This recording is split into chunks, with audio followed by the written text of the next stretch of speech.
Am I? Hello, wherever and whenever you are, and welcome back to the Underdark as we continue our Out of the Abyss campaign. Seamless, Sakan, seamless, as you ghost out of the shadows. Okay, welcome everybody. Thank you for joining us for today's session as we continue to explore the dangers of the Whirlstone tunnels, the secret tunnels beneath the Durgar city of Gracklestug in the Underdark, as our heroes are looking for evidence of the Abyss's influence, the chaotic rise of the demon lords that seems to be affecting all of their surroundings and everything that is going on in the local area. Let me just double check my levels. How are you doing there? Okay, not bad at all. Now, let me just pull up something here.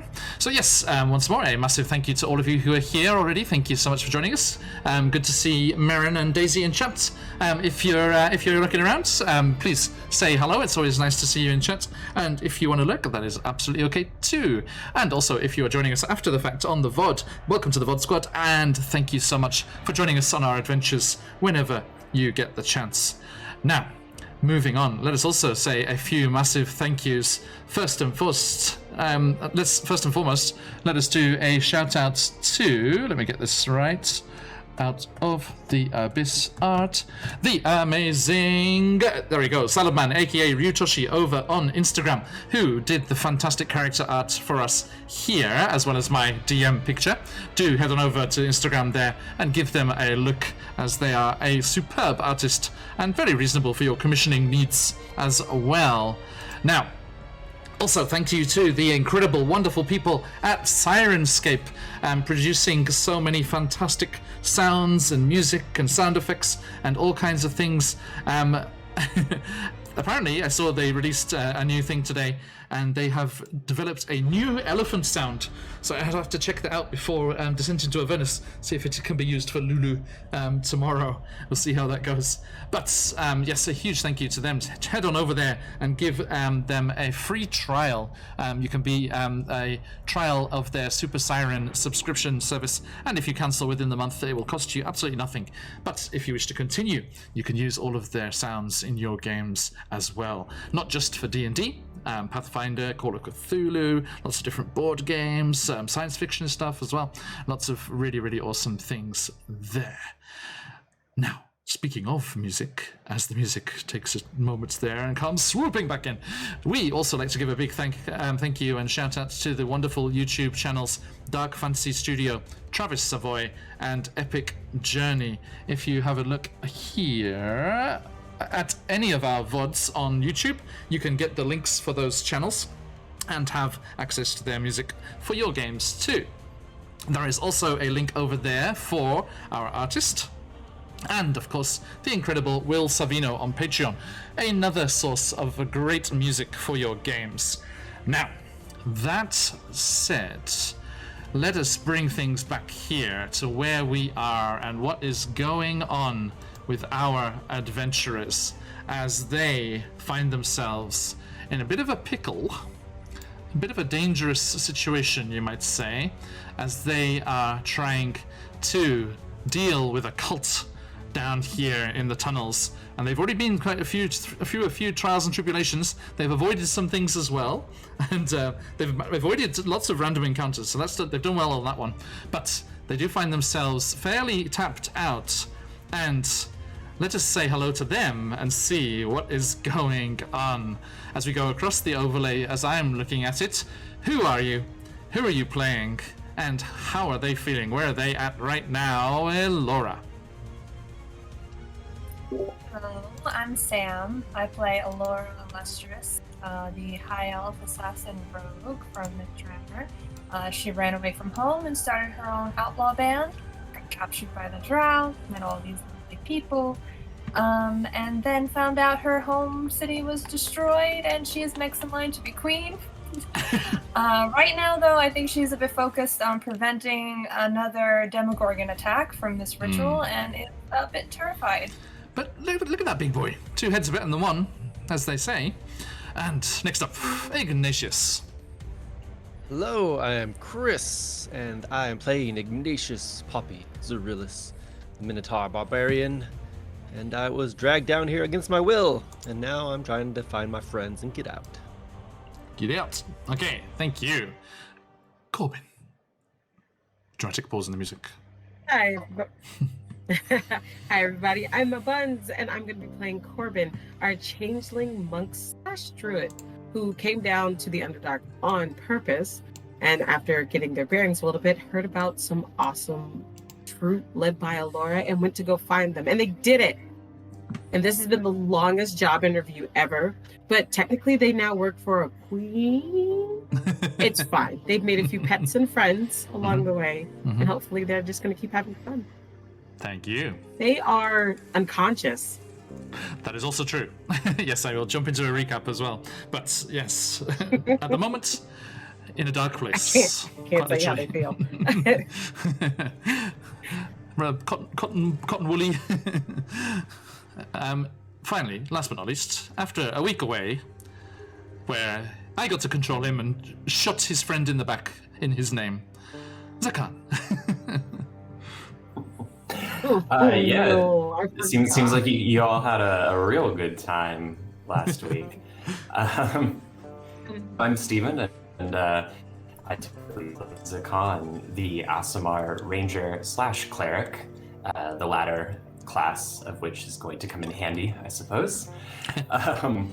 And Zakan has always been down here in the Underdark, doing their divine mission, which is to bring those from the dark to the light and to eliminate evil wherever they encounter it. So they're in their element at the moment.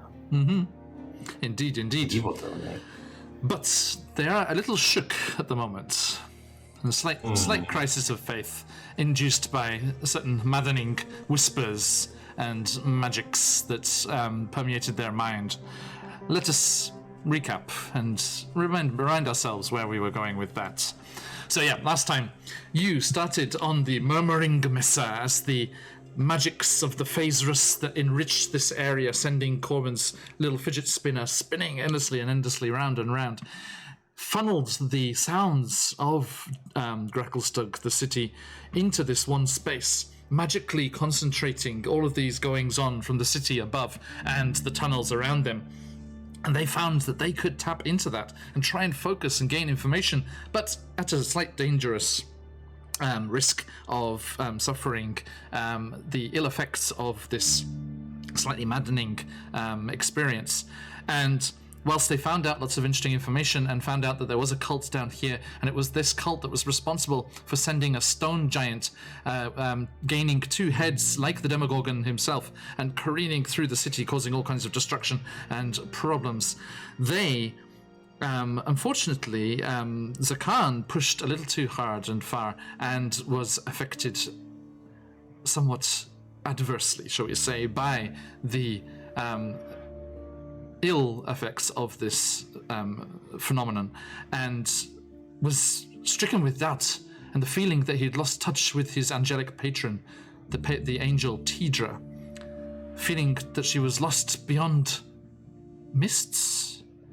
It was difficult to grasp, and he also felt that he'd lost touch with his magic as well, unable to help his friends, unable to help others, as is his mission down here in the Underdark. You helped him to his feet and continued on your way, following the spy, Droki, that you have been chasing through the tunnels here.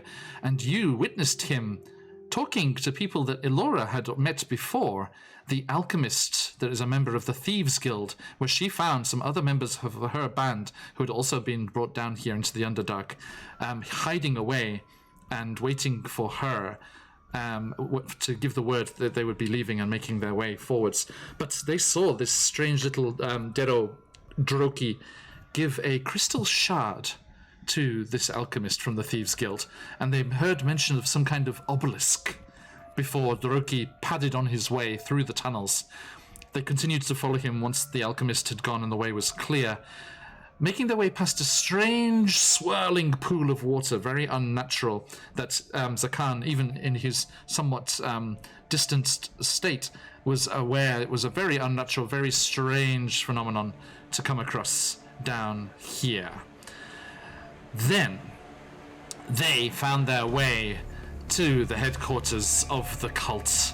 First, they found the large cave where they were keeping cave bears, caged up for some purposes as yet unknown, but in their diminutive size, thanks to the pygmy-wort mushrooms that they are using, much like Alice in her little pinafore dress, they managed to sneak their way through that cavern and continue following on after Droki without the cultists being made aware that they were anywhere nearby.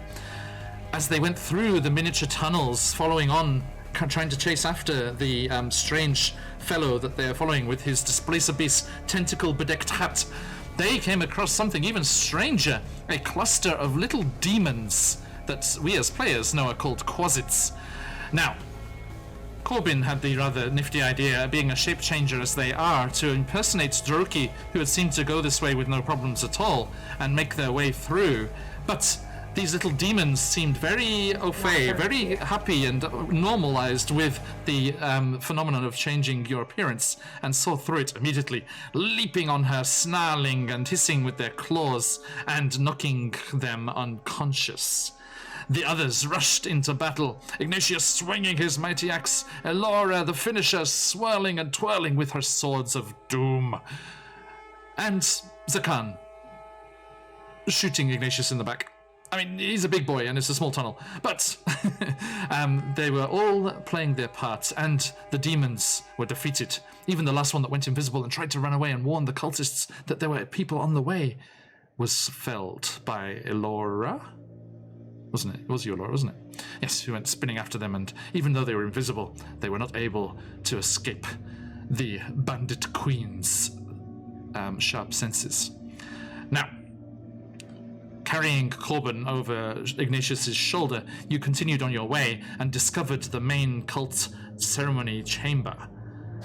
There were bonfires scattered around, stalagmites and stalactites reaching out from the ceiling and floor, the strange patterns on the walls above all the rock surfaces, as you've seen throughout, the glow of the Phasrus energy infusing the area, and also a large glow of a ceremonial circle on a raised platform, and also over on the side a cage, this one without a bear but with a strange two-headed dog-like creature, and several other cultists around the space as well.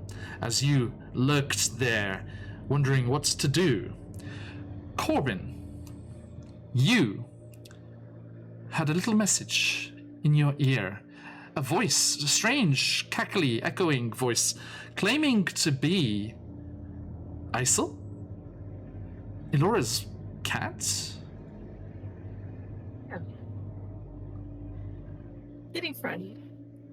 Offering you the chance to return, offering you a way back to the fight, to be with your friends, to be with Queen Elora.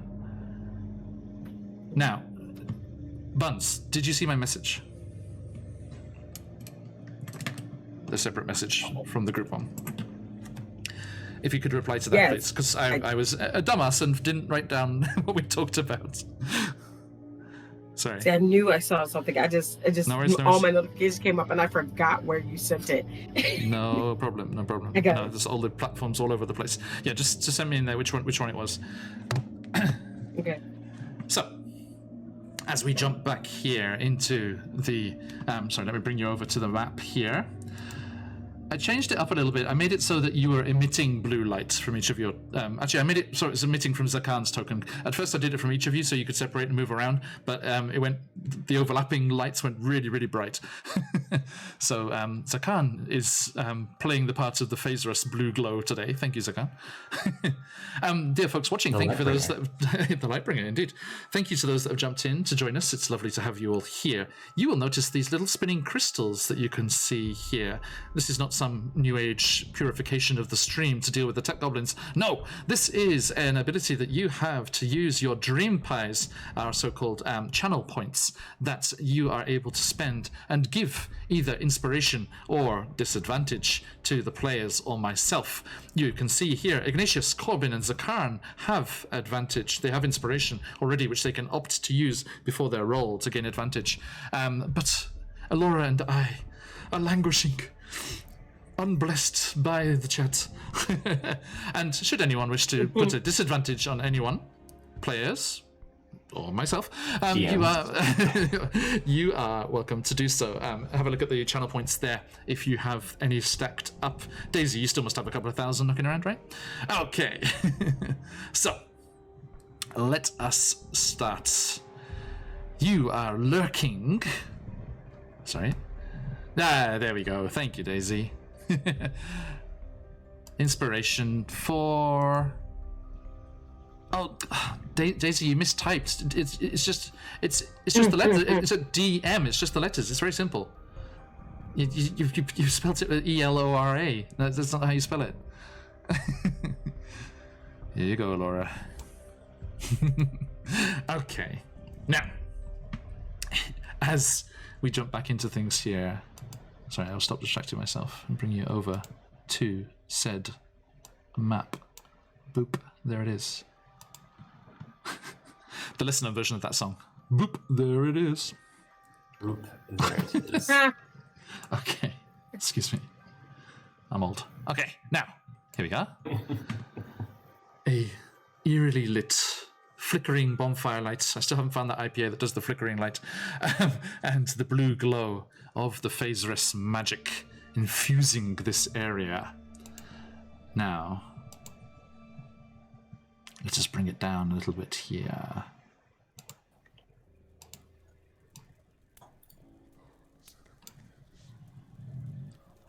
How's the volume there, folks?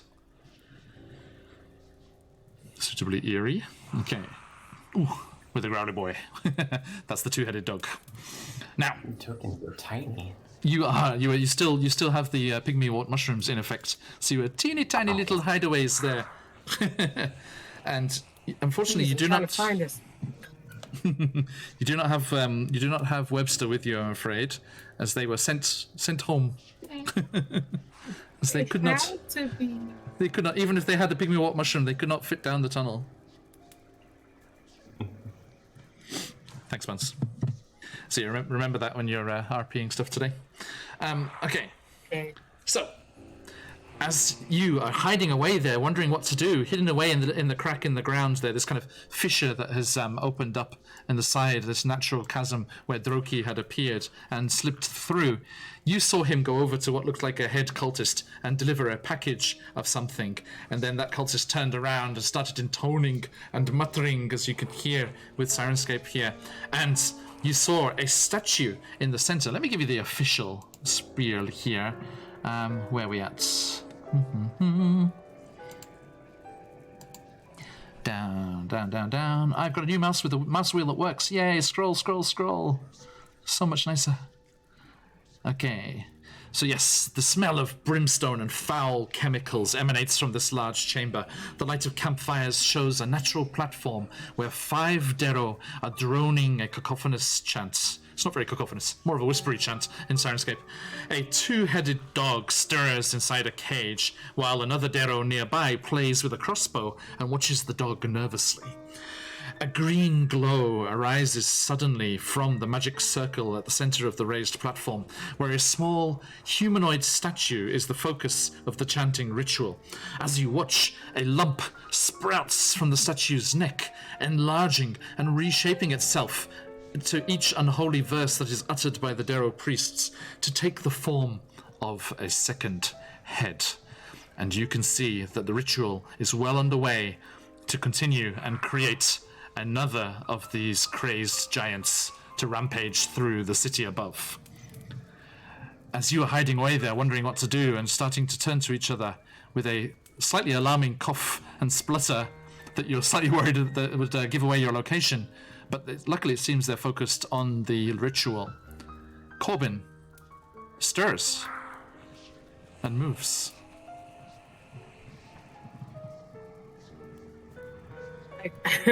as a player, I don't want to do the dramatic inhale because again, it could give away our position. But you're so tiny, but just be a little.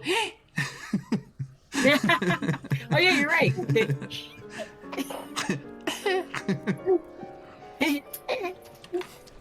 So yes, a little mini Corbin comes back to the consciousness. Welcome back. Do we see that from our position? Yeah, she's right beside you. Sorry, they're right beside you. Corbin, you're okay. What happened? Yeah, They're don't like worry. holding on for the to sake the of hair on chat, your leg, like. for the sake of chat, you can talk normally. I know you're whispering. Yeah. Yes, indeed. Yeah. They like they kind of like go to sit up, but they're like grabbing for anything. And I think if you're standing next to them, they like pull themselves up by like your leg, and they're like, "What are we doing?" We were just discussing that. I think, Alora, considering the state everybody's in, do we leave and come back? Or No, we can't leave. If we leave, we'll just be running again. Looks like the ritual has already been completed, though. Other than destroy the creature, what else can we do in our state? We can take out the Khan, cult. are you feeling any better? We must disrupt the circle by any means necessary. They have finished whatever they were doing here, but I fear time is short. We can disrupt the summoning circle. We can... I don't know, we can buy ourselves some time. I won't ask any of you to throw yourselves to death with me, but I cannot leave this here.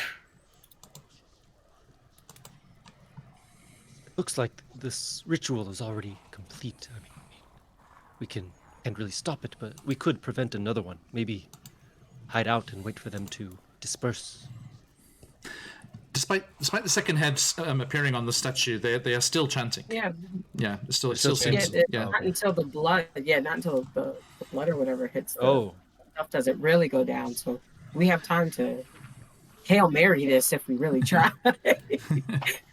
Now, Right. Corbin. They're chanting, Sorry, Corbin. Excuse me. I'm taking over a sec here, but as you said, you're kind of clinging onto Ignatius's leg already, and as Corbin like pulls themselves to their feet, they kind of stagger a little bit, and they reach out and they touch you, Zakarn, and you, Alora, having already been touching Ignatius there, and there's a small eldritch spark, like a static shock, when she reaches sorry Buns, I'm being dumb. It's pronoun both. dumb. Remember, Yes. they're all pronouns because they change fluidly. That's right. And at the moment, At the moment, they since they are actually coming back to, they're more feminine. But when they passed out, they were a male. thank you. But they're feminine again. Thank you. Okay, so she reaches out and makes contact with you, and this small kind of eldritch spark of like purplish ozone tanging in the air energy kind of sparks between you, and in a meta point of view, you may each take 10 temporary HP. oh, So put that on your character sheet on the right hand side there. there's a separate thing for temporary HP. Right? Yes, there's a separate box there on the top right of your character Is that sheet. for me Go too? over max for temporary. No. Do I get any HP back, or am Yeah, I you- just remember- still sitting there remember, at you one came- like? No, you came back at full HP, remember? Okay, I wanted to make sure before I did it on the thing. Yeah. And Zakan, if you peruse your character sheet, there are other effects that may have happened as well. I was looking through. What did I miss? Can you find it? You have 2 spell slots back. Oh, interesting. Very interesting. Okay. That hasn't shown up for me. But maybe if I refresh. Yeah, I need to refresh it. Yeah, I must have done it after you opened it. I must have. Cool. So I guess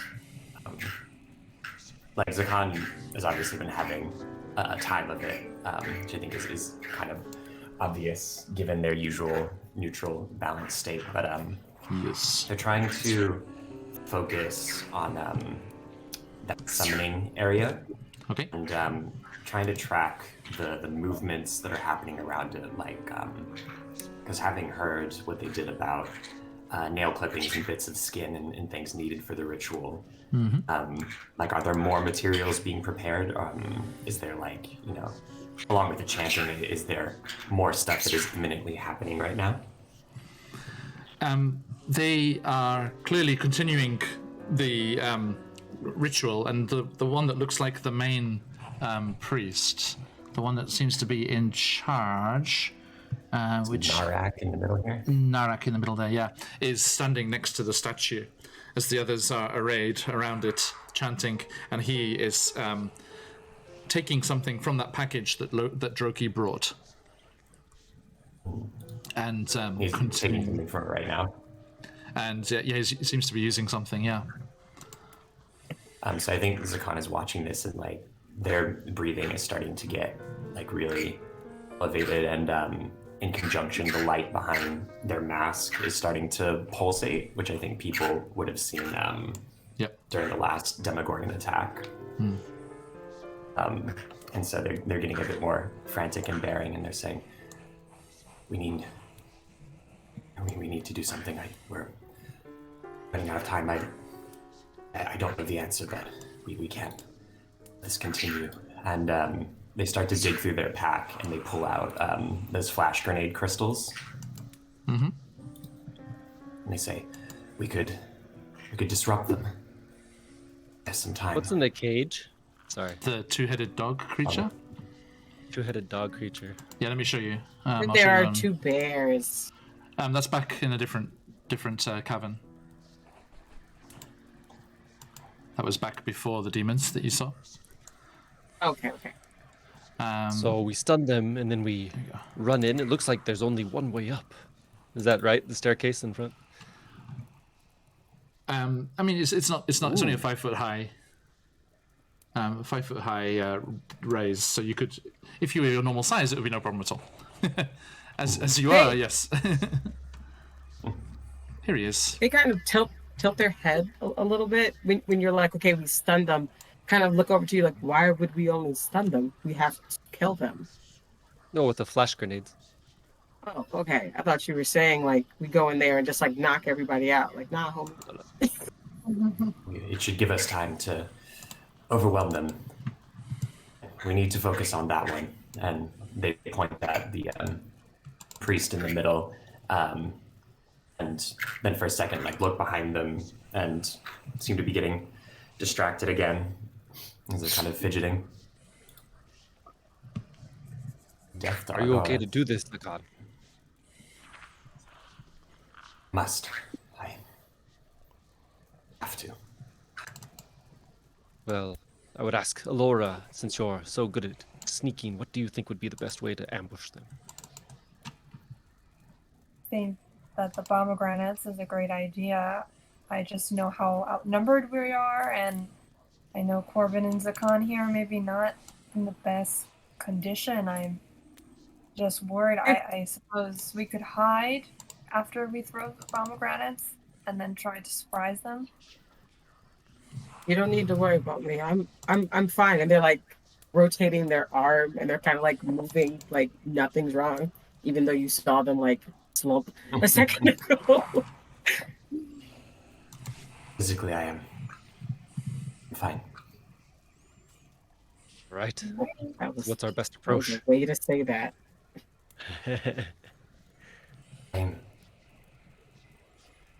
Something that I can do. I need you all to keep your distance if I do. If we can keep the remaining ones away from the circle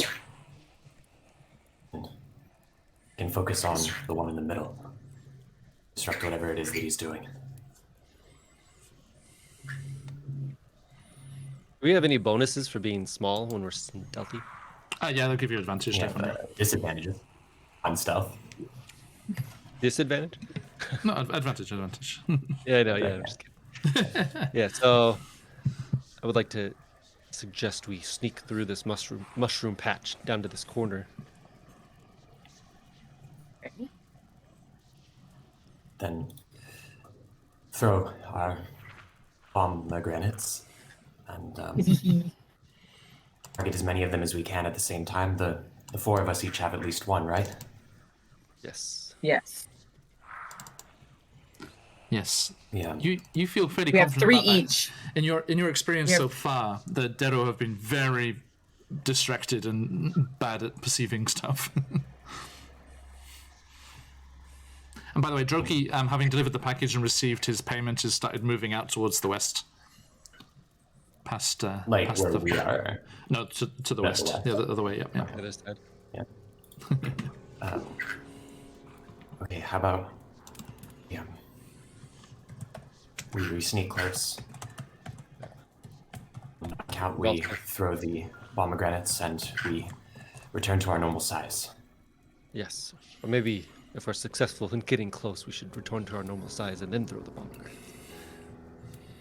Looks like I didn't think of we'll need that. They just like firecrackers. That order is probably better. That's why you're the battle commander person. So, All right, and perhaps if we are successful, we can have a round of surprising action, and then a round following that. all right. Shall we move? Okay, go for it. Those stealths. Okay. Yeah, everyone, give me a stealth check with advantage, please. And pulling out a big wig. Yep, ready to munch. Right. 14. So a game 14. question: if we go even bigger, Yes. I was reading about like enlarge and reduce, and I don't know if it works the same rules, but would it be like advantage on strength checks and extra weapon damage if we enlarge a further size? I will double check, but I Somewhere in the believe combat. so.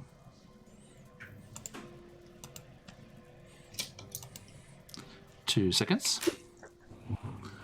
Mushrooms. Fungi of the Underdark.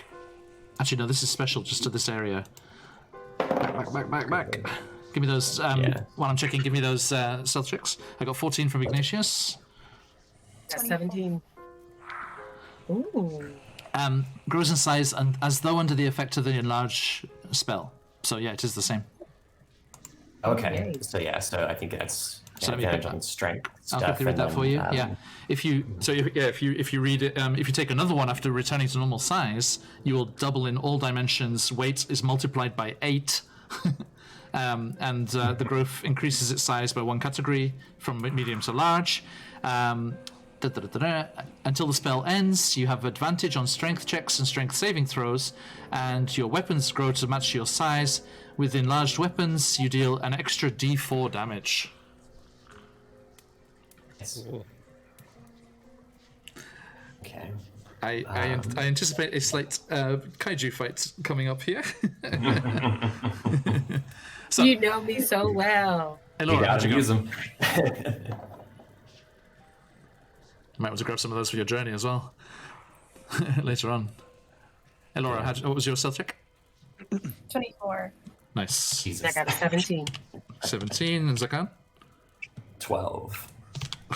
Wow, Ignatius, thing for the advantage. stealthier than Zakan. Okay, so for an average of 17, you very stealthily make your way through the mushrooms and Going like to this ridge, I think. yeah, right to the edge of the rise there. So you can just see, yeah, you want to move yourself over there. I'll just leave Isel over there. Isel, Corbin, you kind of glance over, having heard Isel's name in that conversation in your mind, and they're just sat there, stock still. No, those here we go. yellow eyes staring into your soul.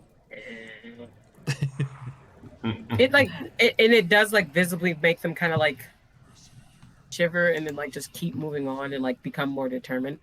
Sorry, let me sort this way. Hang on. Where is it? Come here. Stare into your soul.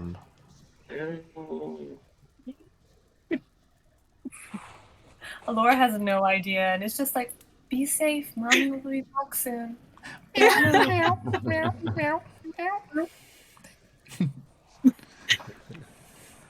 so as soon as Laura turns around and just looks at you, it's like, meow. I have to look at that face all day with my own cat. Stop that. Give me more food, father. Okay. Chris, I'm going to say another heartfelt thank you for telling me about Snap Camera. I think one of the thanks, Chris.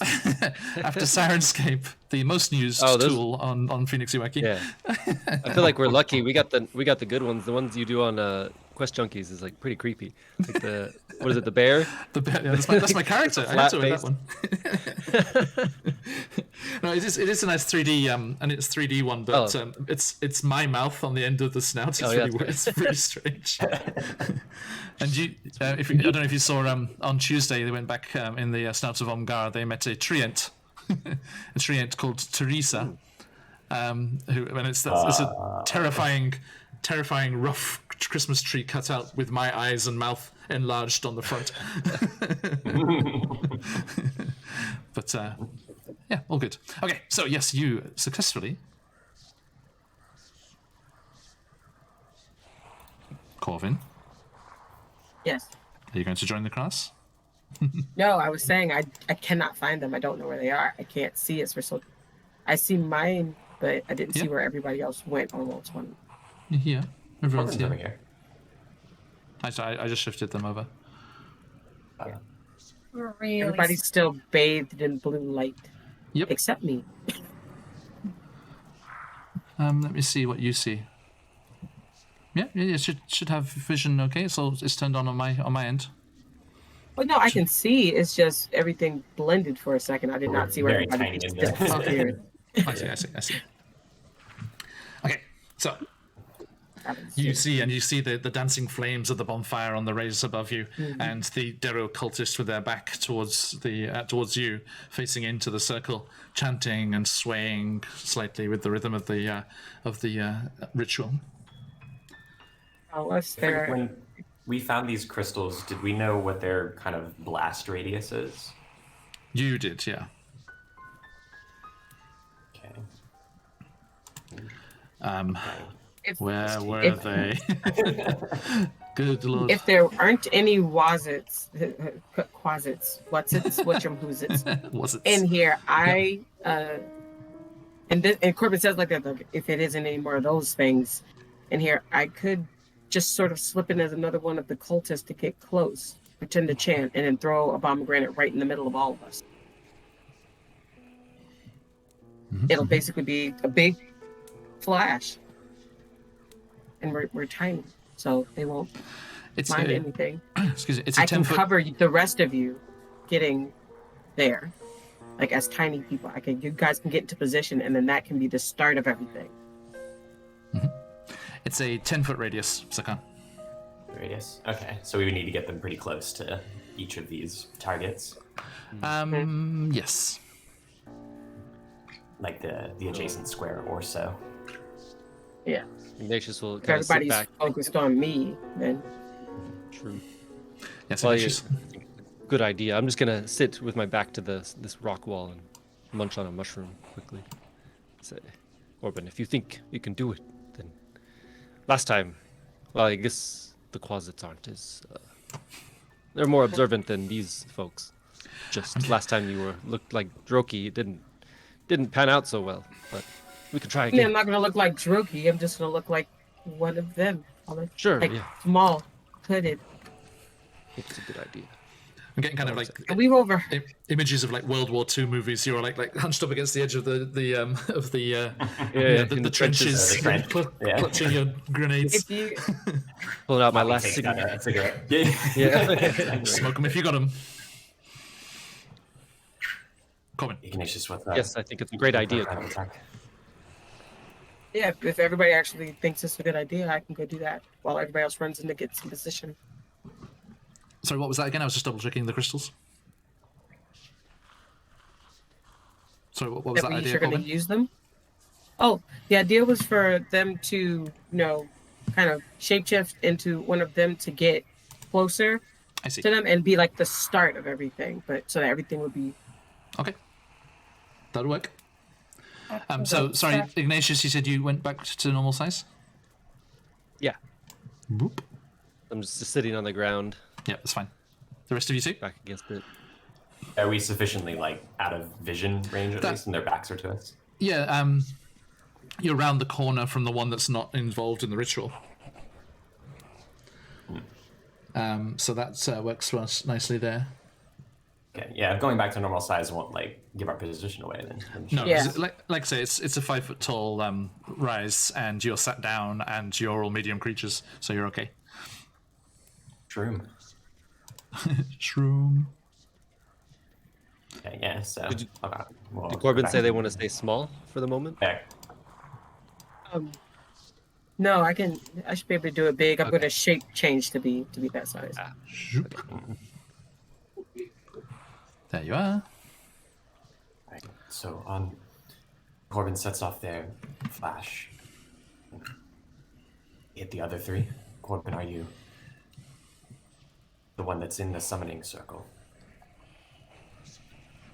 Sorry, you broke up a little for me. What? You're able to target the one in the center of the circle. Mm-hmm.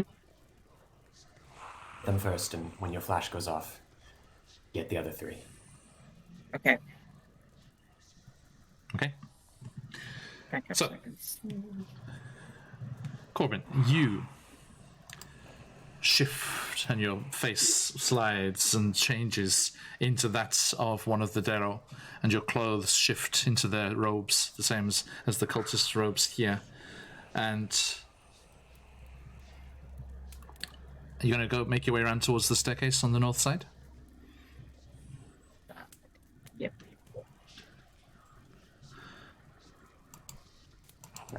I'll just say that perhaps Ignatius is picking targets for the three of us, like between these three here. I'm not going to go up the steps yet. I'm just here while everybody goes where they go. As you make your way around the north there,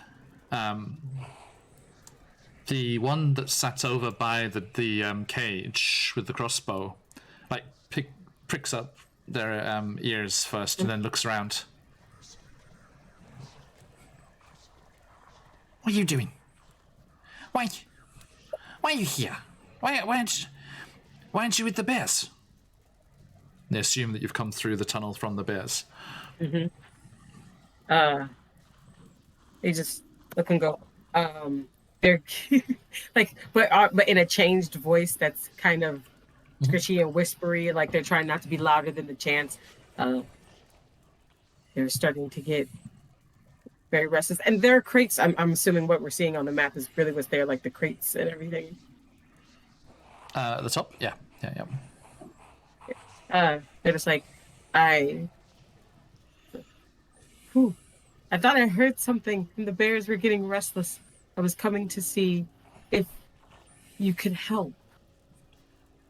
I can't leave now. The ritual's about to be completed. Just get what you need and get out. Fine. Dun, dun, dun. Narak will be pissed off that you interrupted. Shh. I'm not interrupting anything. Immediately starts interrupting things. Immediately. Strides into the circle. My job is to be a distraction. Someone tell me I'm playing a monk and not a barbarian. Like they are. I would like to dash to get to the middle and then like take 2 of my pomegranates and just go. Just Right, a I gotta sudden get- burst of motion. Uh-huh. By the way, does that work? By the way. I didn't hear that. Sorry, hang on, let me try that again.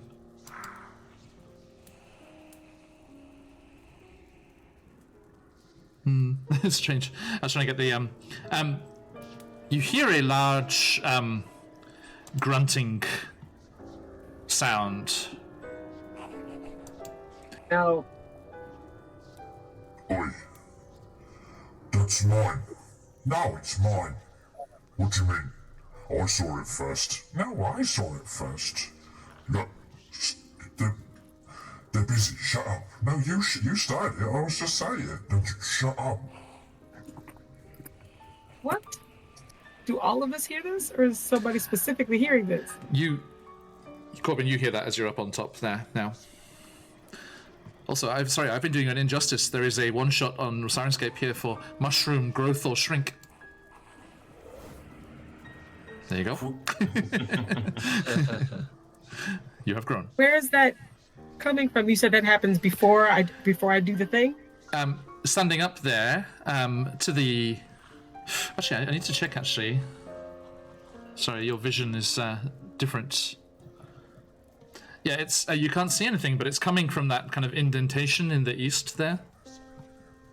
You can see here. Okay. Oh. Before you charge, I guess you hear it. Yeah, you just hear that. Yeah. Just two, not too noisy. Just a couple of kind of grumbly voices, grumbling away at each other, but quite deep. And do they seem to actively be hiding, or is it just like everyone knows they're there? I should. Yeah, they didn't sound like they were trying to be quiet. They're being quiet out of respect for the ritual, but they weren't trying to hide or anything. That's amazing and awesome, and definitely is more people than we thought originally were here. What do you do? If you stop there for too long, it'll be very. the arrow next to you is It's going to. gonna. Yeah, I know. I'm just going to extract because I know abstraction. them there. Because I know that they are there. I'm gonna go with the original plan, but what I'm going to yell. Yes. It's so that the others know before I just do everything. It's just all chaos as they just kind of go in the middle and go. Wow, I almost didn't see that two-headed guy in the corner. Smash the crystals. Okay, and I assume you're But turning. that's you're the turning yourself direction away. I want to dart to. Yeah, but that's I want to give this position away, but that's also the direction that I'm going to be darting for. So you're walking to the middle, doing the crystal, and then dashing to the east, to the west. Yes. Okay. Right. So yeah, walk And as over soon to as it does the go, walk over to Narek there. You said you need me to move there. Please. Oh, okay. Step what is my movement? 1, 2.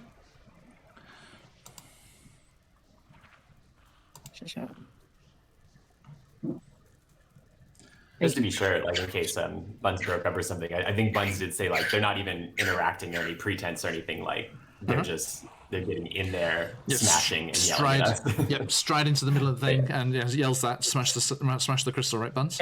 Best thing. Yep. Smash. And then I'm dashing over here. That's like all the way over there. Okay, No, so okay.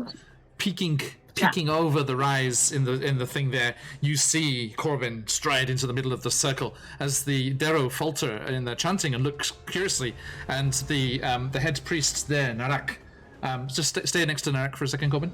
The head priest Narak there looks up from the statue quizzically as you shout that and just slam the crystal down, and he needs to make a Constitution saving throw, I believe. Would Corbin have the presence of mind to close their eyes when they do this? Of course. Yes. Okay, let's see how we do here. Boop. There's a magic phrase in D&D, Corbin, that says, meets it, beats it. But you do have a surprise round here. So let's get this initiative so we can get this going here. And you all do have a surprise round.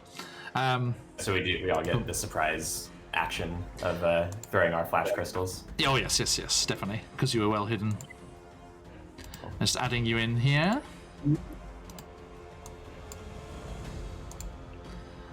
welcome in, everyone. Okay. Let's get So roll an initiative real quick. friends. You did. That makes sense.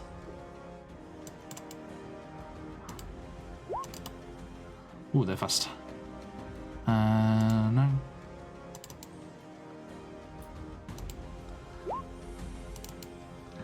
Ooh, very fast. And...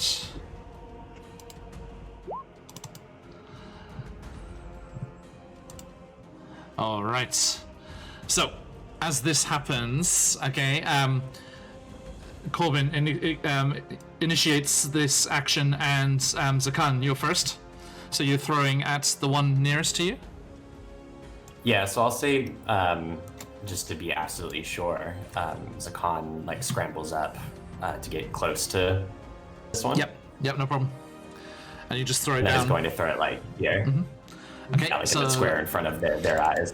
okay, so yeah, with a whoosh, the crystal blazes with light, and there's an echo in this cave. Meets it, beats it. Okay. Any bonus action? So let me see. Oh, just to check, does the surprise round count as the first turn of each combat, or is like the first turn the first official turn? Would you think? No, this is the first turn, but the other surprise people do not get to act. Gotcha. Okay. In that case, as a bonus action, let's go ahead and let me see. Actually, I think I can't dash as a bonus action because I'm not a rogue. Afraid not. And throwing the thing was an action. I think what I'll just do is take my full extra bit of movement here. So what that was, 5, 10, 15, 20, 25, 30, 35, 40. It looks like with the extra 10 that I get from Dread Ambusher, I can get right up on Narak there. Nice. And then I don't think I have any particularly helpful. Are you bonus taking another big action wig? type thing. Are you taking another big wig? Could I do that as a bonus action potentially? Yep. Let's do it. Let chaos reign, baby. So they're getting right in there, yeah. And they're taking a big wig. Okay. We will He's just say like, I'm at this size. The glow behind the mask is becoming really intense. Yes. All right. Thank you. And it is his turn, but he is surprised, as are the Darrow. Ignatius. Right. Actually, shouldn't Alora? You have a faster dex, right? A better dex. Ah, than yes, I that's true. Sorry, yes. Oh, This is, so- yep, so, yep. Alora, please. You jump up as well. So yeah, I'm just gonna jump over here and throw the crystals. Close my eyes. And then for the rest of my turn, I want to use my cunning action to use my movement and my dash to try and get behind these boxes over here and hide. Sure. Hit and run with the crystal. So throw Okay, the that- crystal and then I'm running behind the boxes. Okay, that Darrow misses by 1, and they are blinded. Ah! Bright 1 out of lights! 3 so far. Okay, so that one is blinded. Thank you. And you go dashing over there. Yep, no problem. And you can't hide yet, unfortunately, because you've used your bonus action. Oh, okay. Hiding is part of the action. Okay, so I'm Yeah, close that's to the. I can't hide yet. Yeah, you could dash or hide, I'm afraid. Yeah. Okay, thank you. And Ignatius. Right. Corbin, you're on deck. Seeing that only 2 out of 3, or 1 out of 3, has been successfully blinded and distracted, I'm going to go and try and follow up on this guy here, just going and swinging. So I'm gonna rage, Okay. and then I'm gonna go attack as Okay. I run up there. Let's see. So it's Hopefully it works. 25 feet to there, yep. So you go, "Rah!" You're charging up there with your And great then 5 axe. feet up, right? It's like that's included in the space is 5 foot, okay. square, so that's fine. Cool. Bonus last rage, and then swing at him. Chop chop. That's a 14. 14 Hits. damage. Oh. And then it is 11 plus 2 because I'm raging, so 13, and then 1d4 fire is 4. So a total of 13 slashing, 4 fire damage. Okay. That Darrow is not blind, but they are dead. Ignatius, tell me what happens. One to life. I just cut it. I'll break his concentration. And then instead I break his body. Indeed. I can't concentrate anymore. Nope. Confirmed. Okay, so you just come charging up from behind the rise there, swinging your great axe and just cleave them in twain as they fall down, and their blood starts to trickle towards the ritual circle. Okay. Uh-oh. Thank you. Corbin. Okay. So Corbin was dashing towards the Corbin. guy in the corner. Yes. I rejoin. Yeah. Wait, Okay. I'm right here. Ah. Where'd you go? Can you guys see and hear me? Yep. Yeah. Sorry, just lost. There we go. Okay. Let's go, Corbin. Sorry. You're dashing over there? Yep. Yeah. When I get closer, or like as they're running, they want to like follow suit and eat one of the mushrooms to get bigger. Okay. Is that gonna be it? Is that gonna count like as my action or something? Nope. Bonus action to eat. It's a bonus action to eat. Okay, so I can't do any more bonus actions. Okay, well then they are going to take out. So everything gets bigger, right? Like their sickle Yep. is also bigger. Yep. Everything gets bigger. Then they are going to get their sickle and would like to do a key fueled attack. Okay. So where are you going to? Who are you attacking? Biggin. Okay, so yeah, you run over there to the corner, and you see, lounging on this big bed of mushrooms growing in the corner of the chamber chilling. there, a two-headed giant, which, as a Khan, you would know to be an Etin. Let me show you what you see there. Anyone who joined us for our Viva la Dirt League one-shot roulette will have seen one of these beasties. Which is the final battle there. And... come back. Sorry, excuse me, everyone. Come here. Zoom. Boom.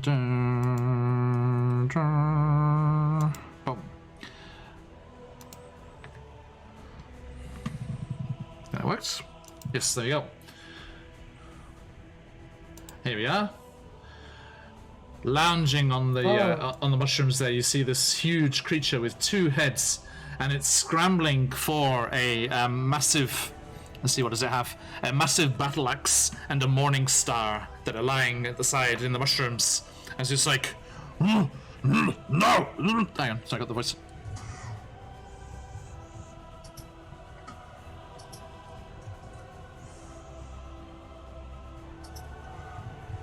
What? No, who's that? I don't know. Is it a friend of yours? No, a friend of mine. No, it's a friend of mine. No, it's not a friend of yours. What are you talking about? You'd know if it was a friend of yours. Just kill it. All right. And the creature is scrambling Say to they're its feet. surprised. They are surprised as well, yes. Everyone except you guys are surprised this round. As this Etin, a female Etin. Not the male that we have of the species in the picture. But yes, they're scrambling to their feet there. Alright. And is that everything on your turn? Oh, you're doing the attack? Yes. So Go for it. sickle. What's that? All right, it's gonna be 13 to hit. That hits. Okay, and do I add anything extra to the attacks with my size? It does an It's extra 1d4 damage, Extra right? D4, yep. Mm-hmm. All right, so Is this enlarged? the regular one, and then plus an extra d4. Just 6, so 10 damage. And they're like gonna try to go in, and they're gonna try to like go down right down the middle of them. Okay, go for it. And since it's a sickle, it's like it's hooked. Mm-hmm.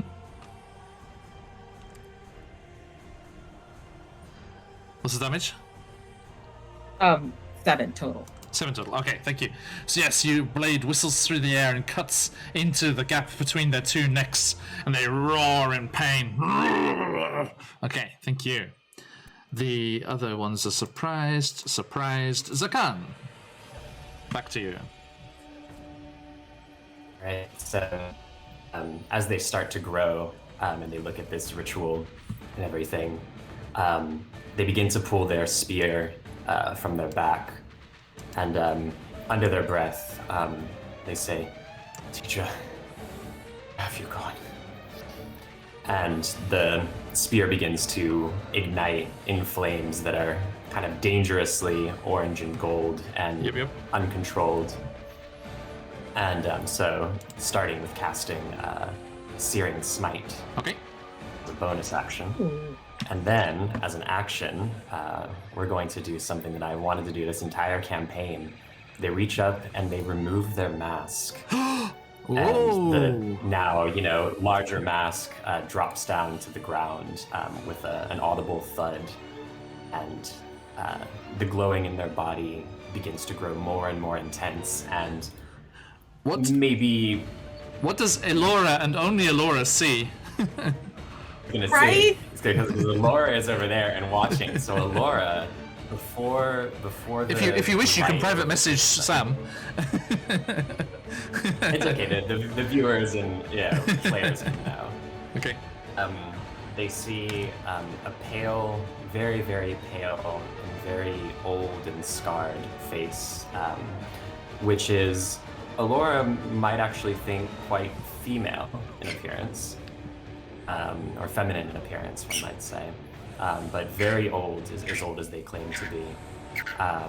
And it lasts just for a moment before, out of their eyes and mouth and the various scars and things, this golden orange light takes over like a fire, and it covers an area of 10 feet around them, which is now even larger because they're larger. So this entire ritual circle is now a danger zone, and that is a feature called Radiant Consumption. Nice. Thank you. So at the end of Zakan's turn, mechanically, all creatures within 10 feet are going to take 2 radiant damage, including Zakan. Okay. Wow, so this conflagration just starts to burn up around you as this holy light swells and whooshes around the space. Okay. And they will say out loud, as the flames start to take over, they say, "We must stop this ritual at any cost." And plant their spear in the ground. All right. Thank you. So, you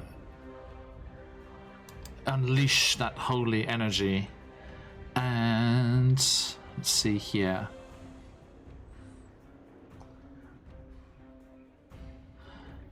Okay. Also, sorry, there's a light feature to it as well. Bright light in a 10-foot radius and dim light for 20 feet, if you want to add that on. Okay, I mean, we've got enough light going on here as well, so I'll leave it as is for the moment. But yes. This is in the mental theater, but yeah. Yeah, so this bright light is shining out from Zakan's figure there. All right, thank you very much. Okay, now, Narak, the leader of this cult, will shout out across the room there. He's like, "Grula Munga, Get rid of that one! You lot! Sort these other bastards! We must finish and unleash the Demogorgon's latest pet on the city! And he spins on you, Zakan, and you see him reach up and cast something on himself, and you see shadows get drawn in from the corners of the rooms and start to swirl around his body, wreathing him in a shadowy covering. But for now, that is all he does, as he just kind of snarls and like curls his lip at you. And he was saying that in Undercommon to the others, by the way. Now, the Dero, Zakan understands.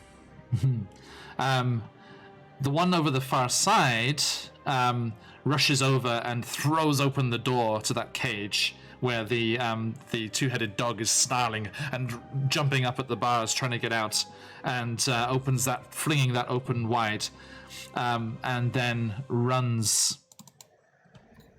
Let's see here.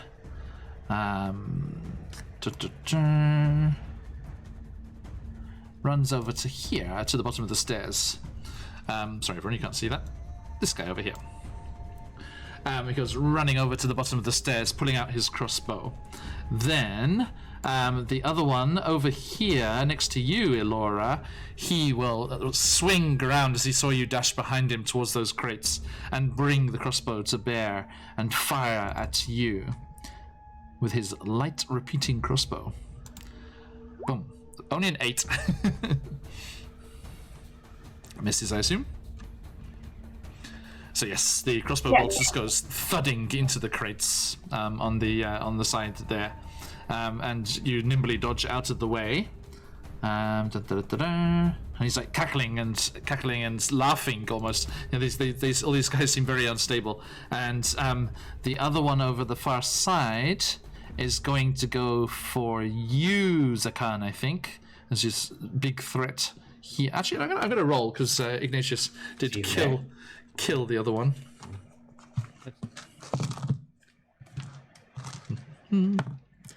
Okay, so yeah, actually goes for Ignatius as you saw his fellow cultists get cut down by the other ones there. So it spins around on you, Ignatius, and fires off the crossbow. Boop. 22. Yeah. But it will be halved because you are raging. So that is 7 reduced to 3 piercing damage as a crossbow bolt grazes across your shoulder. So 3 of your temporary HP gone. And then I think they're just going to back up against the wall here. And then the one at the top here that was blinded by the crystals is going to try and redo that Constitution saving throw. As they try and shake off. Oh yeah, rolling a 13, but that's at the end of their turn. So they manage to like shake their head and like rubbing their eyes, and they're like blinking and getting accustomed again to the darkness. And they snarl and look at all of you. And let me remove that icon there. And they actually drop back and slide down the rise on the side there with their crossbow ready, so they get some cover behind there. And that is them done. Elora, it is your turn with Ignatius on deck.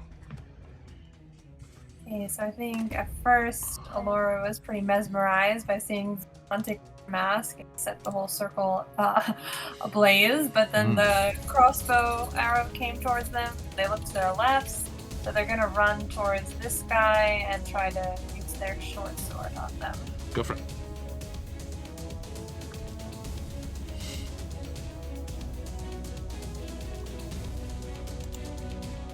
That was a 22 total. That'll hit.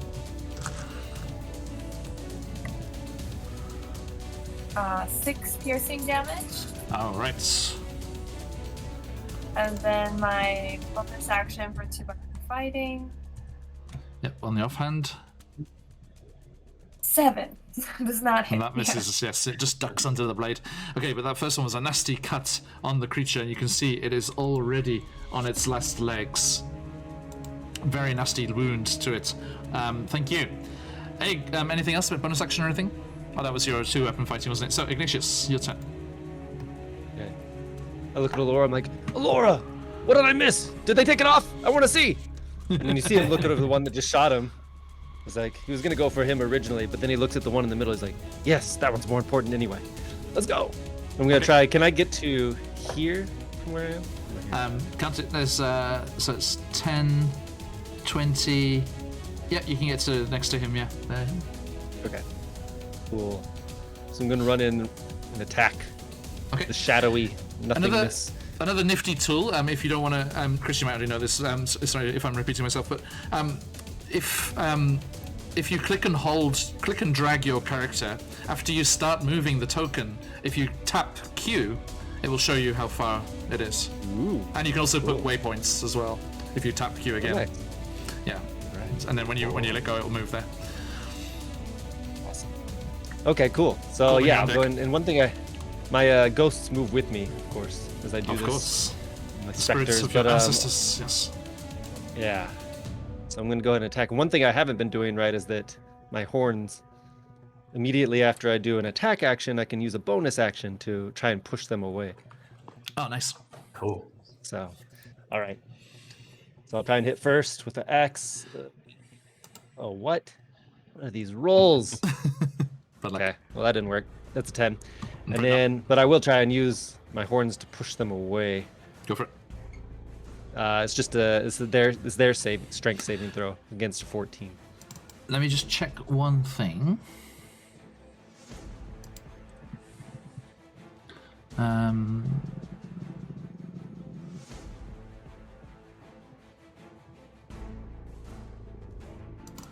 Okay. So, sorry, what was the push, the roll to push? 14. Strength. 14. Strength save. Okay. Zoop. Strength. Not very strong. 5. So the pushback, how far? 10 feet, and I'm just trying to push them like out of the circle. Okay. So yeah, they get pushed back to there. All right. And then I take a sneak look. Oh, Zakan's face. Yeah, Zakan's face. I'm like, oh. And then I take the 2 radiant damage, I guess. Is it? And Well, at the is that end on of Zakan's turn, if you're still in range, you will. Oh, But if okay, you get okay. out of range, you wouldn't. All right, got it. He That's might it. be feeling the heat. I mean, Ignatius doesn't know. He's just like, light. Must be nice. All right. Thank you, sir. Now, as we move on there, Corbin, kaiju fight. Me. Dun, dun, dun, dun, dun, dun. Okay. As you are over here, the Ettin. Sorry, everyone. Ettin's kind of lurking in the darkness there.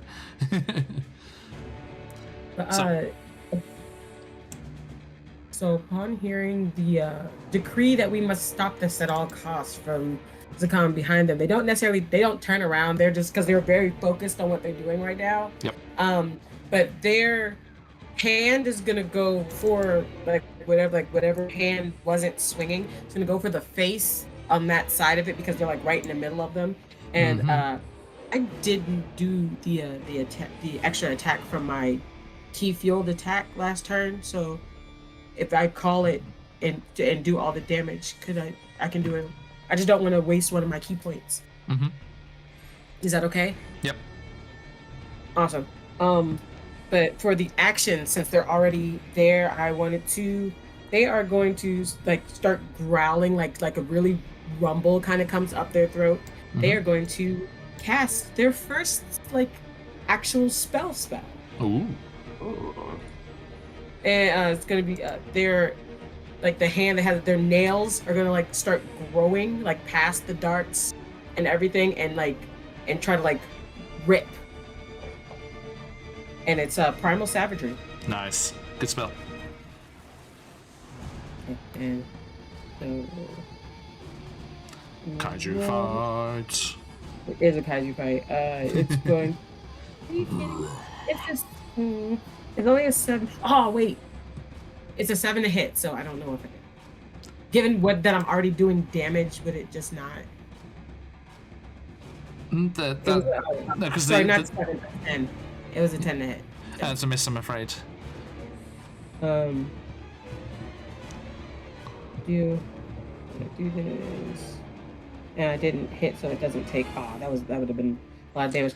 I would like to do another swipe as a bonus action, and this is the key feud attack that lets me be able to make another swipe. Okay, go for it. Let's try this again, homie.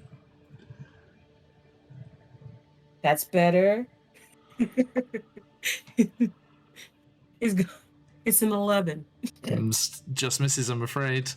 So I still didn't call my inspiration. I was like, no, I'll call my inspiration. That's pretty good.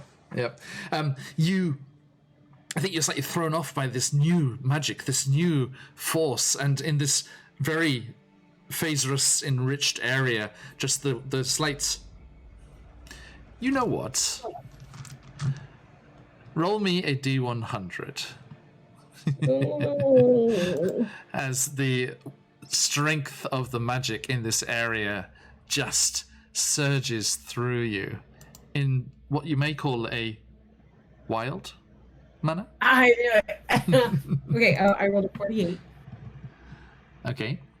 Now, my good friend Patch from Questionkers UK sent me a interesting supplement, which if you'll bear with me a second, I will dig out. Because I now have wild magic tables for each and every class. Thanks, Patch. Thanks. I hate it. Okay, here we go. Druid, wild magic. What was the number again? 48. Thank you very much. Bear with me as my computer struggles to cope with everything. Druid. Da-da-da-da-da. Okay. Come, buddy, you can do it. A 48. Okay. As you like reach out and you start this primal savagery, your fingers extend beyond those claws, dripping with, is it acid? Mm-hmm. Right, yeah, dripping with acid as it bubbles and hisses where it hits the cave floor. But as you do so, the mushrooms that are all around you there and the etin there, some of the larger ones seem to writhe and sprout tendrils and get longer, and they wrap around you and restrain you as the druidic magic enriched by the Phasrus in this area here goes slightly awry, and you are momentarily restrained, but you will be able to break free on your next turn. And I still get to roll that D10 though? From the last one, yeah. Mm-hmm. Asha. And does 5 damage. Okay, thank you. So that was from the first attack, yeah? Yeah, 5 damage. All right, thank you. So that happens. Then there is and then the two-headed dog comes barreling out of that cage as it's been released. And let's see, boom. And it goes. Hang on. Why is this? Why is that all messed up? That's not right. Thank you.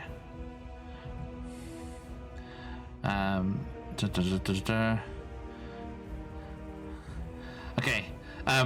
Elora, you are aware of a flurry of movement as this two-headed dog just comes barreling out of the cage, skittering and sliding on the cave surface as it goes charging across the floor, jumps with a mighty leap up the side of the little mesa here and lands snarling and baring its fangs next to you. But it had to dash to get there, so it is not able to attack you this turn. But it does come charging towards you and is there with the Dero fighting there. And then Grula Munga as they were named. I'm going to swing them round here. They lumber round you, looking curiously at these mushrooms that have captured you there, Corbin, and they frown. They're like, oh, they never did that. Hang on, sorry. Do this properly. They never did that before. No, I never see it. Did you do something? No, I didn't do nothing. You did it. No, I wasn't. Arguing amongst themselves as they lumber around you, and they're like, Narak, are you okay? Narak, and they spin round you, and then the other one's like, oh, you're just gonna leave that one there? Oh yeah, we need to kill it, don't we? And they turn round and look at you, Corbin, wrapped up in these mushroomy tendrils, and I'm gonna eat them. let me just refresh my memory. Restrained. Ooh, advantage. Huzzah. As they bring as they bring their great axe and their morning star to bear, and they spin on you. Nasty biggin. Why have you only got one head? And sorry folks, I didn't do the voice there, but hey. And the battle axe swings round. 19. Muted. I assume that's it. Yeah, it hits. What was it muted? Was a real Oh, sorry. this Excuse me. time. 9 slashing damage. Okay. And then the morning star said, no, not like that, like this, comes swinging round for 22. And that is 14 piercing. So a total of 23. Just got back.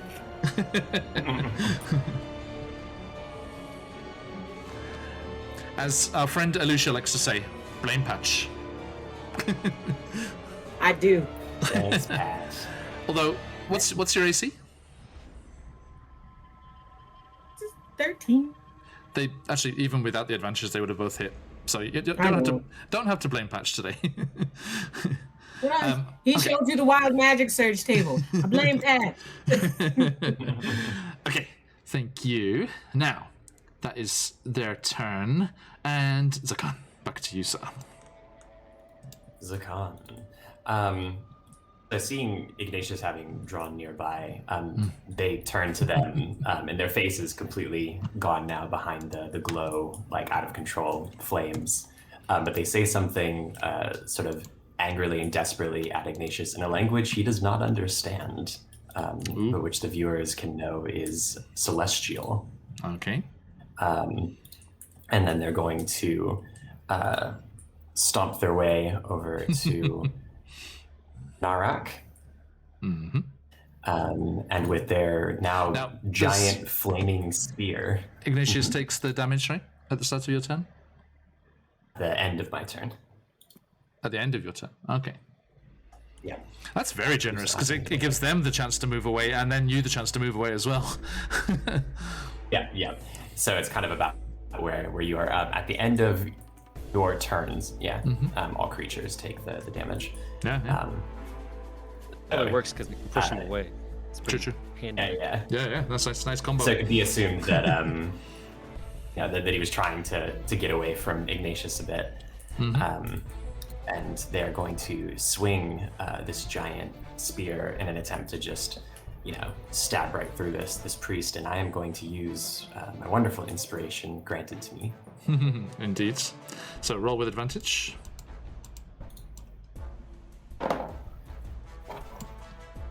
Even that first one's pretty good. So that's a 17 That hits. hit. Cool. And we've got a number of damages on here. So it's going to be the base damage of the spear, Yes. plus an extra 4 radiant damage from what's going on right now. Okay. And then we're going to deal with that searing smite saving throw afterwards. Nice.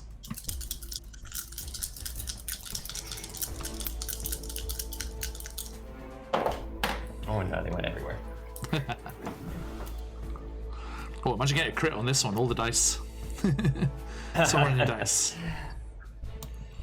So that's a total of 10 damage Okay. on the swing there. And they'll the need to make saving throw? a Constitution saving throw. Okay. DC 13. 15 makes it. Cool. So they do not set a flame from this attack. Okay. Huzzah. So, oh wait, and then an additional 4 on top of that. Sorry, that's 14 damage. 14 total. Okay. Now, you see your blow lash out and the celestial fury burning around it as it does so, around the spear. But you see a certain amount of that glow, of that glare, and there's a nice juxtaposition here of the light versus the shadow, but it gets absorbed by those shadows that were surrounding him. And as they do so, the shadows seem to grow in power and stab out towards you. And you take 5 damage. 5 Nice. cold damage, I believe. I have cold damage. Okay. Let me double check. Yes, you take 5 cold damage as these black tendrils pierce into your skin, and you just feel this deathly cold of the Underdark seeping into your bones. You take 5 cold damage there, and A bonus action.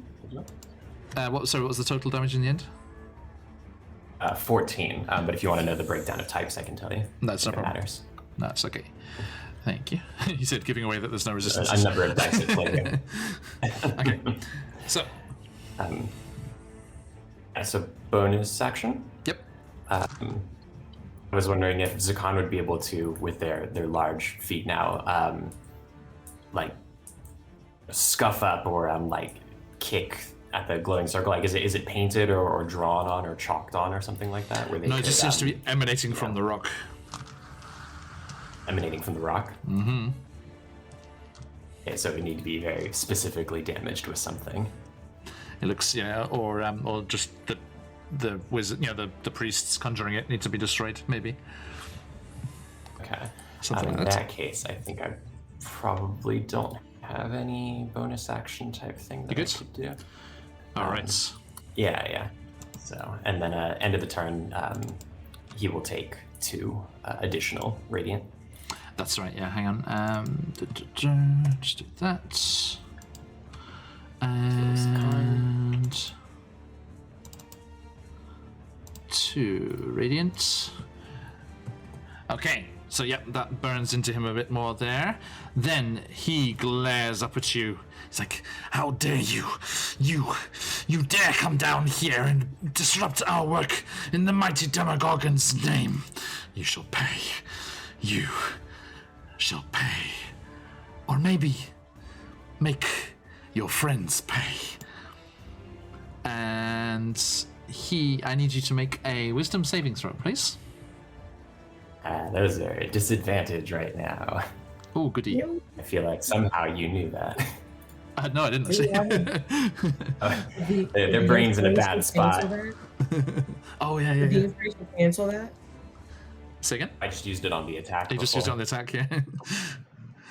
Okay, so yeah, give that wisdom save. Let's see. Neither of them were any good, really, so it wouldn't have mattered. That's a 7 in total. All right. You hear the Darrow's voice whispering and muttering mad utterances in your ear. He's like, "You've got it wrong. You serve the wrong powers. Help us. Destroy that beefy boy over there." And you see he's pointing towards Ignatius. And you feel an enmity towards the Minotaur. Yeah. That wasn't an attack roll, right? That he did? No. Just Very nuts. okay, cool.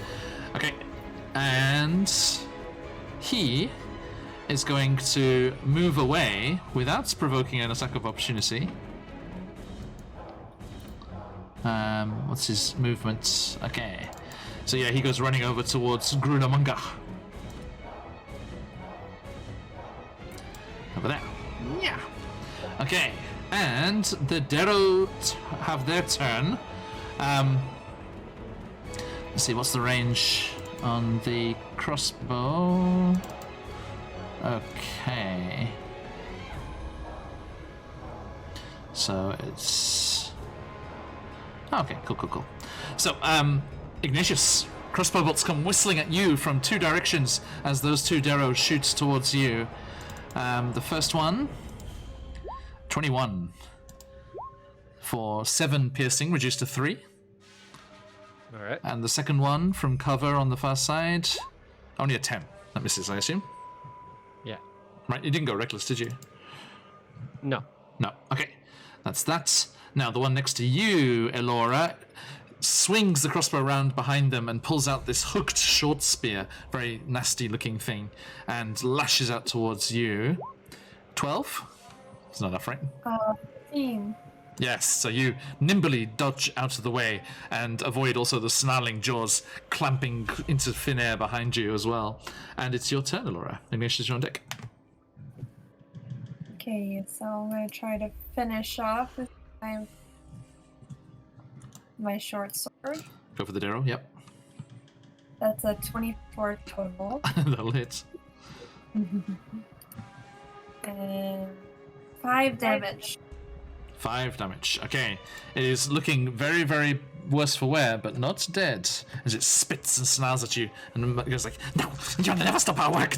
No, we shall kill you. You shall all die. You shall all die. You are food for the Abyss." As a bonus action, would it be possible to hide behind? Sorry, you're breaking up a bit there. Oh, Possible to do what? as a bonus action, could I hide behind these crates now? I think it's too close because it's only like 5 foot away from where the dog is and stuff. Yeah. I think you need a bit more distraction involved there, and the two of them are focused on you specifically. Yeah. So I'll. You could take cover behind the crates, but that would provoke opportunity attacks as well. So I'm gonna try to do 2-weapon fighting, hit them again with my short. Go for it. 5 total. So, sorry, what was the roll to hit? 25 total. Wow. Okay. So straight dice roll. 2 damage. Just what you needed. Tell me what happens. Okay, so I stab this one right in the stomach and I'm flying forward. Okay. So yes, you just stab it through the stomach and just like dismissively throw it to the ground as it slides off your blade. Thank you.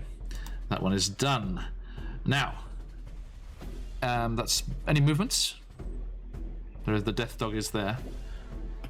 I think, yeah, maybe I'm gonna go toward. Oh, please don't tell me that's that big on purpose. No. It's just zoomed in on the token. Yeah, I'm gonna try to get in between here. Yeah. Okay, so as you dance out the way, the death dog will try and snap at you with its bite.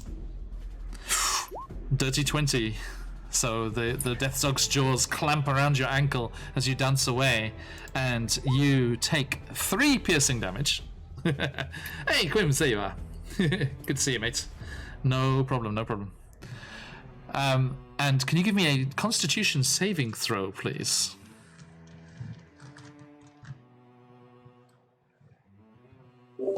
It's a 14. A 14. Okay, yes. As this dog bites into you, you feel something strange, like piercing through your flesh, and this strange kind of a tingling sensation coming from the wound. But you're okay as you shrug it off and dance away. So just the 3 piercing. Dogs' mouths are cleaner than humans. But not death dogs. Okay, thank you. Ignatius Popizarus with Corbin on deck. Since I'm so far away from everything, I'm just gonna dash over here. Go for it. Let's see. I think right here is good. Dash over there, and then using my goring rush after my dash, I'm gonna stab him with my horns. Nice. Or try to. Let's see. Oops, where is it? There it is. You can see that. That is a dirty 20. Nice, that hits. Crudamunga. Takes 9 points of piercing damage. Okay. Oh, Quims, thank you so much. Legend. 9. Okay. And then my ghosts actually wrap around this one, distracting him from anybody but me. Oh, yes, indeed. Okay, and it rolls in pain. It's like it rolls, looks around and it rolls in pain. It's like, You're not very friendly, Mukau. No. and Quims, thank you so much for those gifted subs. Everyone, enjoy. Hey, Samagari. Welcome. Immediate use of those emotes. Enjoy. Thank you, Quims, as always. And Corbin, your turn. Okay. You said that I would be able to break out of my entanglement this time around? Yes, yeah, because you're in the enlarged form. Otherwise, it was at the end of your turn that it was supposed to happen, but because you're enlarged, you just go and just break through these mushrooms, tendrils that have bound you up. If I can add a little flavor to that, Please. they don't necessarily break, they kind of slither back under and then go after Rungamunga, and they're going to cast Entangle themselves. Aha, nice. Is there a save? Let's double check and make sure. Cross control feet, sure. Sounds like saving throw or dex be saving throw. restrained. Oh, right. So what's the DC? The spell we see is Your spell, yeah. 11. 11, okay. Etin's not the most dexterous. Not a dirty 1? I guess that's the equivalent. A 2 minus down to 1. So yes, okay. So yeah, you slide off these strange tendrils that have grown out of the mushrooms and deftly wrap them round and tie up the Etin in those instead. Oh, Ink and Lyre, thank you for the raid. Welcome in, everyone. We are playing Out of the Abyss. Our adventurers are in the tunnels, the secret tunnels underneath Gracklestug, the Durgar city, and they are battling against cultists here. They have been using the bigwig mushrooms to enlarge themselves. We have a bit of a kaiju fight going on here as the Etin here that is protecting the cultists is trying to battle and defend the cultists as they were completing a ritual to turn stone giants crazed into crazed fighters going off. Very good to see you, everyone. Thank you. Welcome in. Okay, so that happens there, and the Etin is now restrained. That was an action, yeah? Yep. Okay, any bonus actions? Yes, Hey, I would like to put my foot up to get my sickle from in between the heads of the end because it was walking away with my sickle still like in that spot, you know. And then slash at, is this little dude still here? I can't tell if the leader of the cultists is still is red and dead. I can't tell. Thanks, Daniel. The leader of the cultist is there behind the Etin. Yeah. Yeah, that guy's restrained there, so he can't get away when I swing this giant scythe at this little dude. Yeah, you go one more down, because the Etin's taking that space up as well. So you just you spin around the side of the Etin, leap up onto the table there, which creaks and groans under your weight. And let's see what happens. Hey, Ink and Lyra, I hope you had a good session. Anything else on your any bonus action? Oh, I rolled a nat 20, so it's a 24 to hit. Natural 20. If you've got them, let them fly, folks. Yeah. Okay. Double those So, dice. crit damage. Yep.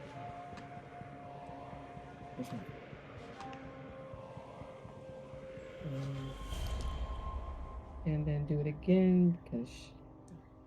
Go. What's the damage? 7, 8, 9, 10, 11. 11 damage. Nice. Okay. And this head cultist is looking bloodied. Boop. That's what the yellow dot is there. Oops, sorry. There you go. Yeah. Okay. Thank you. Now, the death dog. Choices. It looks at Alora, who danced away and was moving across the cavern there. But then also at this rather juicy-looking side of beef that has gone running directly across its vision. And decided that Elora tasted good, and it's gonna go after her. I'm afraid, as it comes charging after you. It comes charging across the cavern there to behind you, Elora, and goes to bite you. Where is it? There it is. First bite. Chomp. A 6. The second one. Chomp.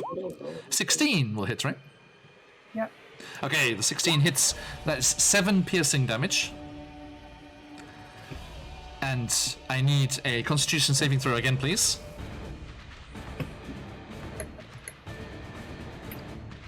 That's a 4. Ooh, okay. You feel the death dog's teeth bites into your calf as you're trying to move across into the main fight here. And as it does so, you feel a strange, stinging, almost numbing sensation emanates from the wound and spread up your leg, up towards your torso. And you are poisoned. Alright. So let me put a little marker on you for that. Poisoned. What should we do for poisoned? Oh, this one looks good. Boop. Okay. So, I'm afraid... Oh, it has a poisoned one as well. Nice. It was meant to be. Okay. So, you are poisoned, Elora, so I'm afraid that you have disadvantage on ability checks and attack rolls. Got it. Now, Grulamunga is restrained by these mushroom tentacles that have been tangled around its form by our enlarged monk Corbin. So they are also under the effects of being restrained. They cannot move. There is advantage against them. They have disadvantage, and they have disadvantage on dexterity saving throws as well. Now, Corbin, what's the deal with the spell there, Entangled? Do they get a chance to break out, or do they have to use an action to break out? Reread this so I can double check and tell you. I am muted. No, I can hear you. Literally, I was muted the entire time I was talking. Oh, it was picking up on a different mic. We could hear you somewhere. Entangling plants until the spell ends, and it says the spell lasts for concentration up to 1 minute. So as long as I'm concentrating, it lasts. That's the concentration one there. Really, there's no save against on its turn? No. Wow. All right. Yeah, a creature restrained. Oh, sorry. Here at the very end, a creature restrained by the plants can use its action to make a strength check against your spell save DC. On its success, it frees itself. But I can concentrate to. It's not just that it goes away. You have to roll a special save. So it's a strength save. A strength check. But it doesn't say if it's on my turn or if it's on their turn. It doesn't say that. And it has to use its action, so we're on its turn. Okay. Hey, CJ. Okay, welcome. So, yeah, it's gonna be just confused and snarling and terrified by this change of affairs here, and it starts to strain against them and tries to break free. What's your spell save DC? 11. Okay, with its strength, it gets a 13. So it's like, oh, hang on, let's do this properly, especially with our new friends here. No, don't like it. I don't like it. Manga don't like it. Get out, stupid mushrooms. And breaks free from them. But that was its action, so it can't do anything else. Zakan, also enlarged. Look at that stupid Minotaur, always bossing you around, telling you what to do. You feel the urgings He's probably behind all this. of the Demogorgon. Indeed. If it wasn't for him, you would be able to get all of the rest of them out to safety with no trouble at all. Destroy. Destroy with all of your celestial fury. It look like he has 2 heads. They're horns! A quick thing. 3 heads. No. I missed in the Searing Smite spell description, which was my mistake, but the entanglement thing reminded me. So technically on the start of Narak's turn, he would have had to make the saving throw, which if that counted as an action, he wouldn't be able to cast the spell. So could he do it at the start of this coming turn for him? Yeah, he will. For the fire check. Okay. Cool. So that way we don't have to undo all of this ridiculous stuff. So yeah, there's just a little bit of fire lingering there that he'll notice, and will either spring into flame or he'll just put it out. Cool. So for the action, so Zakan, starts pursuing, and they get their way all the way over here, and anyone would think that he was going to try and wipe out this cultist. Yes. And he lifts his spear high and jabs it directly at Ignatius Poppy. Okay. They are still speaking in that weird language. That's a 20. It's a dirty 20. So that's a hit. Ooh. Okay. Roll the damage.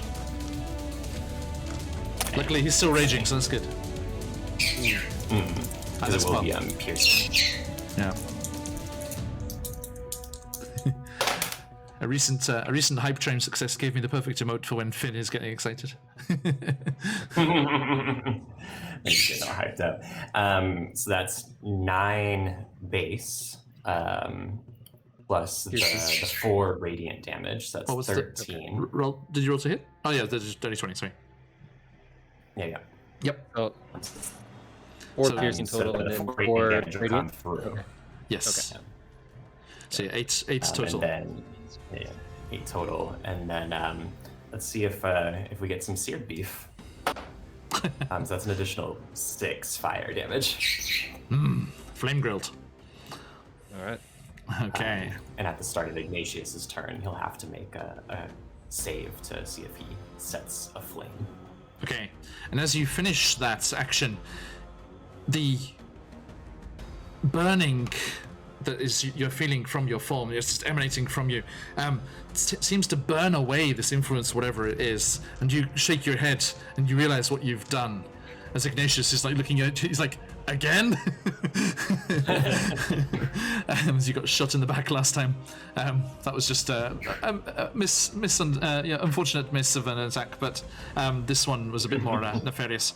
As that happens. That's a good stab. Yes. All right. Thank you. Now, And, end of the turn, everyone within 10 feet of the current position, which is everyone, is going to take 2 radiant damage. yeah, so everyone take 2 radiant damage, please. That's the Etten, that's the baddies the too, yep. party, that's the dog, that's everyone. Oof. Okay, so As the celestial flames are burning out of control. okay. So yeah, everyone please mark that. I've done mine. Okay, thank you. And Narak's turn. Yeah, so let's see if he flames up. What is it? Save? What save is it? DC 13. What attribute? Sorry. Constitution. Okay. 4. Oh. So what happens? So that's continuing fire damage. Although I guess you did roll it before. Did you just want to use that one, or? Because it was just the order that we forgot. But okay. That's fine. Yeah. So it's 1d6 fire damage as he begins to ignite in flames. Okay. Watch me roll a 1 when I rolled a 6 on Ignatius's damage. That's a 2. So. Okay. So yeah, the flames lick up around Narak, and he howls in pain as the sacred celestial fire burns him. But he still gets his turn, right? Yeah, so I'm not sure about that because I know what you were saying about entanglement, because it says it is the target must make a Constitution saving throw. So I don't know what that counts as. It doesn't count as an action. It's just something that happens. Yeah, Yep. saving throw instead of a check. Yep. Okay, thank you. And he is going to snarl. And he's like, no, I can't let you disrupt our work. This is for the Demogorgon. We shall bring this city to ruins, and you shall perish, and your blood shall feed our ritual fast. And he is going to... let's see here. What shall we use?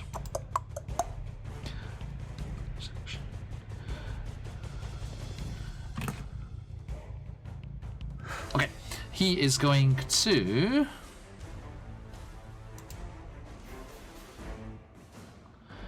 Yes, first with his bonus action, he's going to spin, and I think it's going to be at you again, Zakan. He reaches out and he pushes his palm against you and then moves it in this strange symbol, and with this dark purple kind of eldritch light, it illuminates on the surface of your body and then burns itself onto your skin as he hexes you.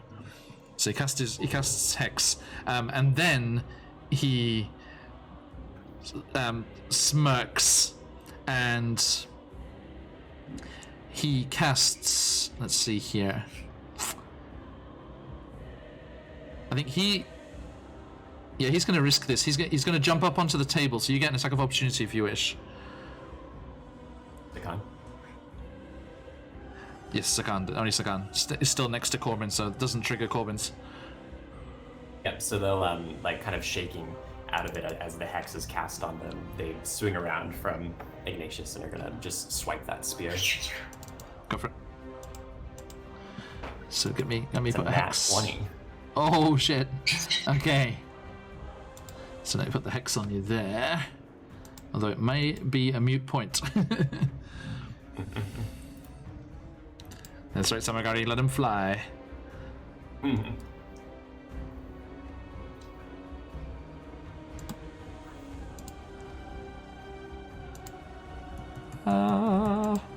Okay.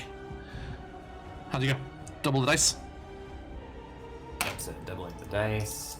I was just seeing the rules about Searing Smite, because I don't think It wouldn't. I get that 1d6 No, bonus sorry. each time. It's just on the first attack. Yeah. Or else it'd be pretty crazy. Alright. Double roll, or do we do double, or is it player's choice? And you double the number of dice rolled. Okay, so that's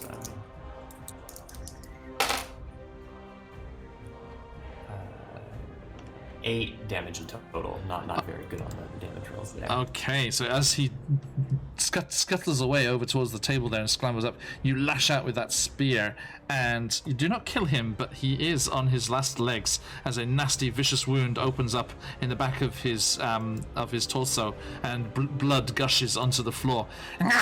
No, take this! And he spins around, and again that kind of shadowy energy that was surrounding him before erupts from his palm and whistles through the air towards you. Boom! And that is let's look here. Okay.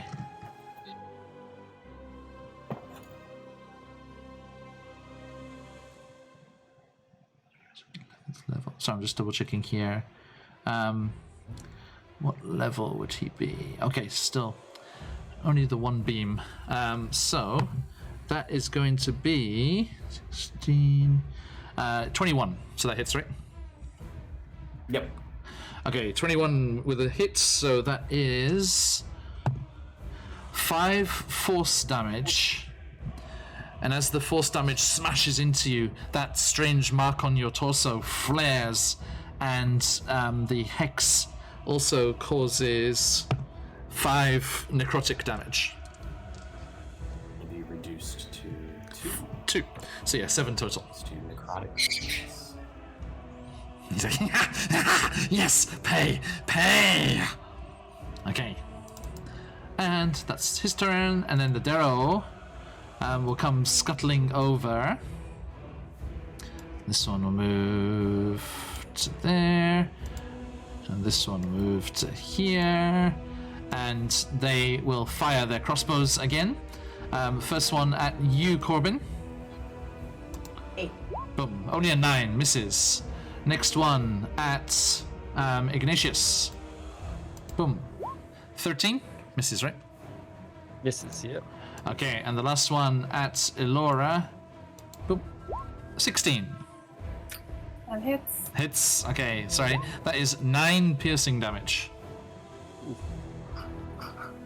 Not doing too Vicious, well. vicious crossbow bolt just like sticks into your side. You see the feathers, black feathers sticking out of your ribs there. Oh, actually, what's your AC? 15. 15. No, you're okay because the death dog is between you, so that would give you light cover, right? Because he's firing past his ally, like when Zakan was firing past Ignatius. He did not get a natural one, so don't hit the death dog. But he does actually, with his attempt to get the shot past the death dog, does actually miss. So you can ignore that 9 piercing there. And it's your turn. Okay, so Something is definitely very wrong with that bite. It's just that there's a very nasty feeling coming from that wound, and it's just pulsing up your leg. So I'm going to use my cooking action gauge. Disengage, okay. Piece. And with disadvantage, I'm going to attempt to hit him with my short sword. I'm afraid so, yes. As you wince in pain as that poison courses through your system. Okay, I got a 23 with my disadvantage. Whoa. That's insane. Okay, roll the damage. Damage. Oh no, sorry, that was I got a natural 20 before. What? That's not possible. Hold on. It's giving me crazy damage. Okay, there we go. A 9. 9, okay. As you dart around the enlarged form of Zakarn, and even as the poison bites into you and clouds your vision almost, tell me what happens. Laura's have enough of these psychos trying to bring back all the demons and demogorgons and everything. So yeah, she's just gonna slice him in half. Okay, so yes, you spin round, whirling past the form of Zakan and over towards the table there, which he's balancing precariously on as it's leaning over slightly with Corbin's enlarged form on the top there. And as you dance, your blade whistles out, and even as you wince as the pain throbs up your leg, you still hit true, and the sword cuts through him, and he just gives that kind of wide, surprised look of disbelief that his abyssal lord has abandoned him. And then the two halves slide across the blade and topple off the edge of the table, splashing with entrails and blood onto the floor.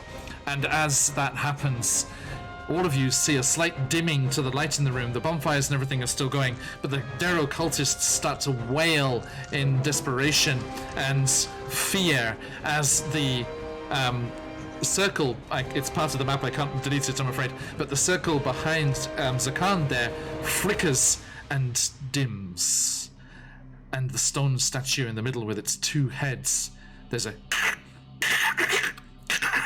and a massive crack appears down the middle, and it shatters into tens and tens of pieces and clatters to the floor of the pedestal here as the ritual is ended. But you're not alone. What do you do, Ignatius? I just quickly look at this Etin and see his reaction, and see if we're still fighting or not. She looks over at Narak's body and shakes her head. No. What? Who one of you? What? What's this place? Grilla not know.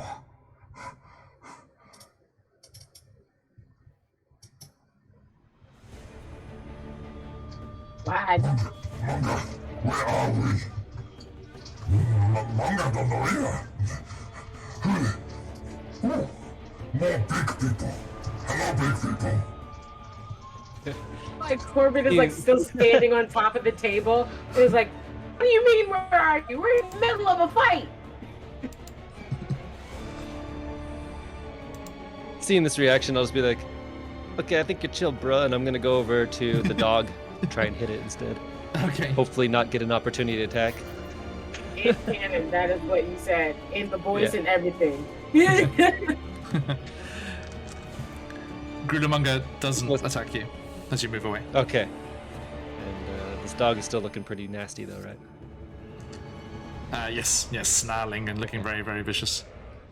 Alright, I'm gonna try and go for it. Poppy does have to do a saving throw, a con saving throw. Oh. Con save. Let's see. So, oh no. I'm getting just, man, D&D Beyond hates me as a player. Loves me as a DM. Okay. So the hit on the dog was 12, the con save was 8. 12 just hits. Oh. The con, however. The con is not enough, I'm afraid. Celestial So fire. I'm still on fire. Do I take damage now? That time it was only 1 damage, so. Good. Cool. Fire! Little celestial fire.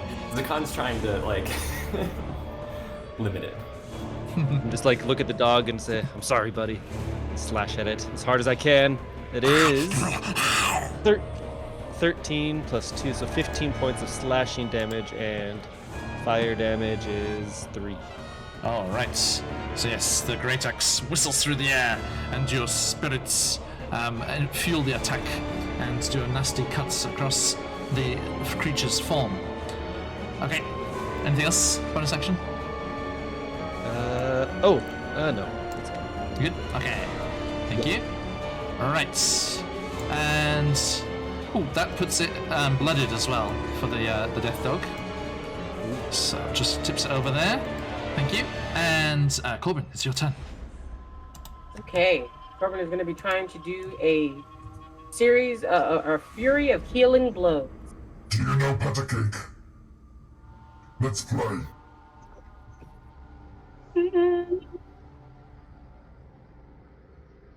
Like they're sitting here, and after you went, nah, you good, bro, and then went away and they didn't attack you. They're just like, we'll play patty cake if you help us get rid of these guys. I would like to be like an actual persuasion to see if I can get them to fight with us. Manga says yes. Yes. Awesome. Grilla says yes to. To yes? Yes. Yeah. But as far as actions go, they would like to go over to Alora. Okay. And he's gone now. Yeah. I would like to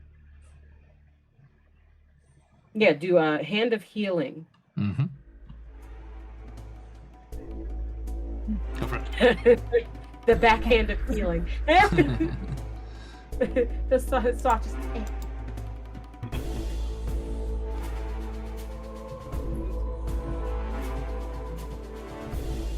It went all the way down again. Spend 1 key point to touch, but you are a willing creature, yes, so I don't have to roll to attack you.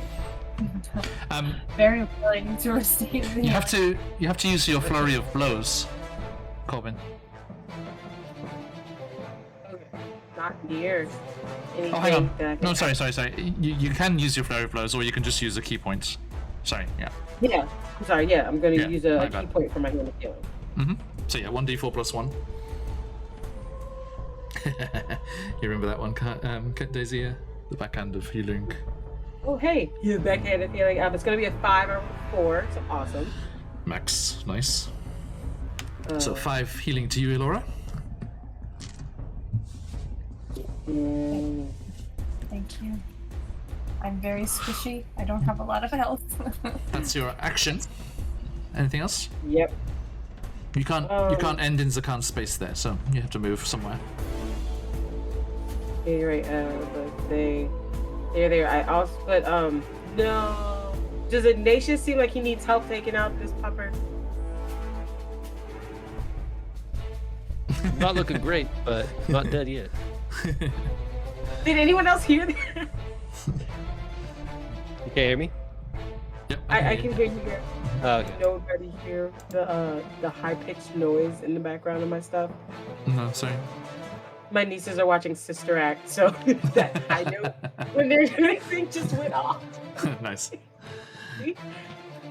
But no, other than ending out of their space, and Ignatius doesn't look like he needs any help. They're just gonna. Okay. The death dog, Stay near a Ignatius, is going to snarl and turn on you and goes to bite you. Chomp. 23. So that is 6 piercing reduced to 3. And give me that Constitution saving throw, please. Okay. Oh, what? 10. Ah! Okay, again. I have a plus 5. I haven't gotten above 10 today. Oof. Where the teeth bite in, you get, again, same as Laura, you feel that horrible, stinging, numbing sensation as poison enters your system. And you're poisoned. And it has a second bite. Not that one. This one. Chop. 13 misses, right? Yeah. Okay. There we go. That is that one. And Grulermonger stomps over. No, you bad, dirty, nasty, horrid thing, go away. And starts to just comes over here next to you. I let me go.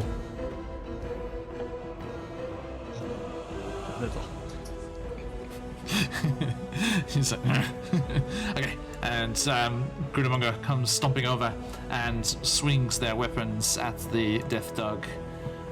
12. Battle axe. Hits. For 12. The Morning Star hits. For 20. Ooh. So, but the Grudermonger actually was using non-lethal, so just like using the flat of the blade and then the handle of the Morning Star, and you just say, you just see them come stomping over, and she looks down. No, you leave Muko alone. Bad, dirty. And smacks the death dog twice with her weapons, but not in a lethal way, and the dog crumples to the ground, unconscious. Yeah, stop that there. And okay. So let's see here. That one. Okay. That is their turn. Zakan, there are a couple of Dero around the place. Indeed. Clean it up. I think they're going to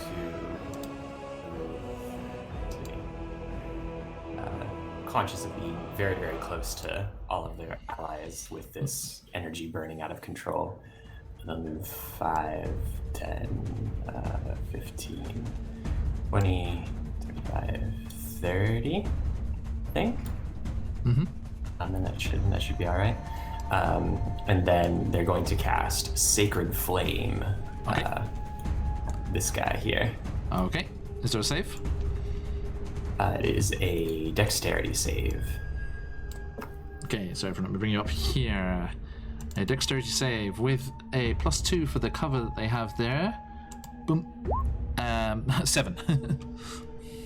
So that'll take damage. So that's 2 plus the extra 4 damage from radiant consumption. So just a bolt of radiant light shoots out. Sears across. Okay, sets them 6 total. All right. Okay, and that one looks like it's on its last legs as the fire burns through it. Okay, thank you. Anything else? Nope, and then anything within 10 feet would get damage, but there's nothing within 10 feet. So Yeah, there's a context damage still. Take off your hex. Okay. So only Zakama is damaged by it right now. It is the Darrow's turn. These two are going to just leg it.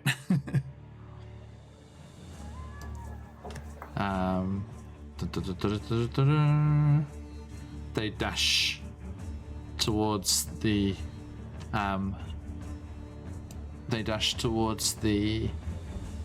west there.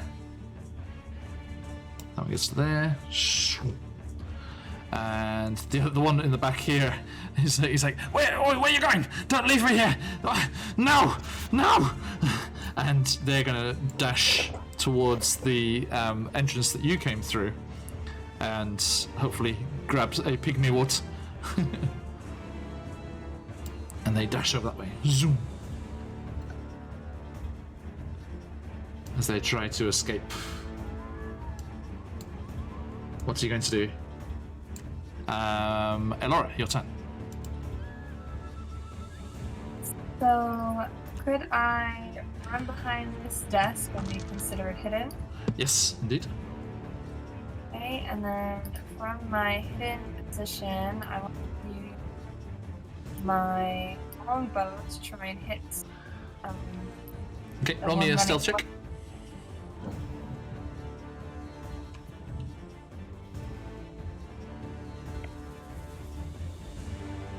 Oh, it's a natural 20. Nice. Okay, you are very hidden. 12 damage. All right. That one still alive, but looking very, very bad. They're on their Oh, last because- legs. Because I was hidden, I do get to roll sneak attack damage. Yes, indeed. Yeah, sneak attack. So 6 damage. Okay, so yeah, that one's just like, I can't believe you bloody left me. I have to go this. Okay, we'll get the bears. We'll get the bears. Yes, unleash the bears. And they're just like charging across, and then it's just like, as the arrow just goes streaking across the chamber, thuds in between their shoulder blades, and they just skid, face planting through the mushrooms. And as they faceplant through the mushrooms and a bunch of them go into their mouth, a bunch of effects, they get enlarged and then reduced, and then some flame erupts, and a barrel one bursts and water washes across the surface, and they slowly come to a halt, dead in the mushrooms. Okay. Yes. The inspiration fishy is giving advantage. And everyone except Zakan has it at the moment. Or me, if you so wish. Alright. Thank you. Let's see, what's it called? It's the, down, award inspiration, down the bottom there, fishy. Alright, good to see you again. Now, as Elora fells that one, Ignatius, anything you want to do before the others are running away? No. I just kind of look at my new friend. Like, hey, nice work with those. It's amazing you can hold that battle axe in one hand. They're so small. And Admiring weapons. yeah, comparing theirs is very crude. But they're very delighted by yours. It's so shiny. Okay, right. Thank you. Now, Corbin, are you going to do anything? One that was running away over in this other corner as well, right? There was some disappearing to the northwest. Yeah. That's like kind of the last one. There's I would two running in that direction. Yeah, the one went to the mushroom field and the other one went over. No, two went to the west. One went to the mushroom field. Oh, so there's two people. Which Yes. one was yelling at bear?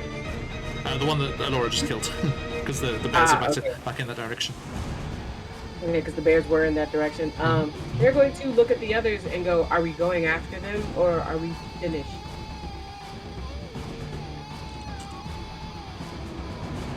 Zakan's like already moving in that direction towards the two that are running away and says, Okay, "Finish this." if that was your answer, then yeah, she's going to, Like, Corbin's actually the only one that could catch them because you got 40 feet. yeah, 3 feet dash. I want to dash and then an ice knife, but at my size, it'd be more of an ice sword, like javelin style at them. Oh, so you run to there, and that's 40 feet to there, is it? Gonna double check because the ice knife is 60 feet. No. Yeah, it was, yeah. Yeah, so 40 feet to there, and then Yeah. what's the range on the ice knife? Ice 60 javelin? feet.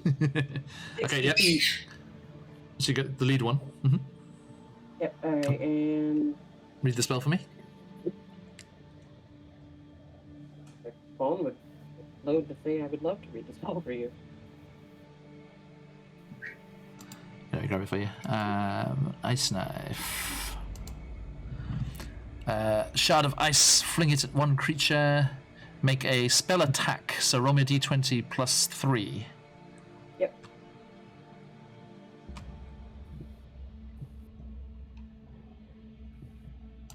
Oh, okay. 22. Nice. And then roll me a d10. Yep. And the d4. D10 and a D4. If you're very lucky, you could do this in one go. Rolled a 22.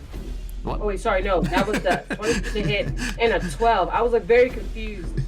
4 plus 8. I rolled a 12. Ooh, so close. Okay, the ice shard crashes into the back of them and sticks into their side, and they howl in pain as they're impaled on the icicle. But they do scramble on with 1 HP left. But they're in a very bad way. Now, I'm afraid if they're dashing, Zakan, you are not going to be able to keep up. But Corbin, you hear behind you, Grulamunga calls out. Oh, big friend, big friend one. Do you need help? Are we Yes. getting them? Yes, please. Okay. And they also have 40 feet of movement. So I'm so happy I didn't kill you. if the two of you are giving chase, you catch up with one, Grulamunga catches up with the other. How do you dispatch with these cultists? Whichever one. So the one that I javelined with the ice kind of like has it, like you said, it pierced their side, but they had the 1 HP left. Yes. Is that the one that I catch up with, or is that the one that Unamunga yeah, catches up? because you're ahead of Matter. Grulamunga, so let's say that, yeah. Okay, well they're just gonna like take the knife because it's pierced inside of them and just take them and and like Okay. smash them off of the knife into a wall, kind of slapping that last HP out from them. Yeah. Okay, so yeah, you do that, and Grulamunga goes charging after the other one that was at the back, limping behind, and you see them just like do like a rugby tackle dive. Come here, you. Oh, big friend. Yeah. I squished it. Sorry. I'll forgive you this time, but you can't do it again. And then you're like promptly gonna pass out because I am at 1 HP. Oh wow. Okay. And Grulamunga slowly stands up and like peels the squished Darrow off their torso and just like throws it to the side. And we are out of initiative. And We did it. I gotta Like, yeah. run. Say again. Corbin passes out, and Khan, they go over to their mask and pick it up and place it back on, and they just kind of like fall to their knees, shivering and talking to themselves. They are going to be a little bit,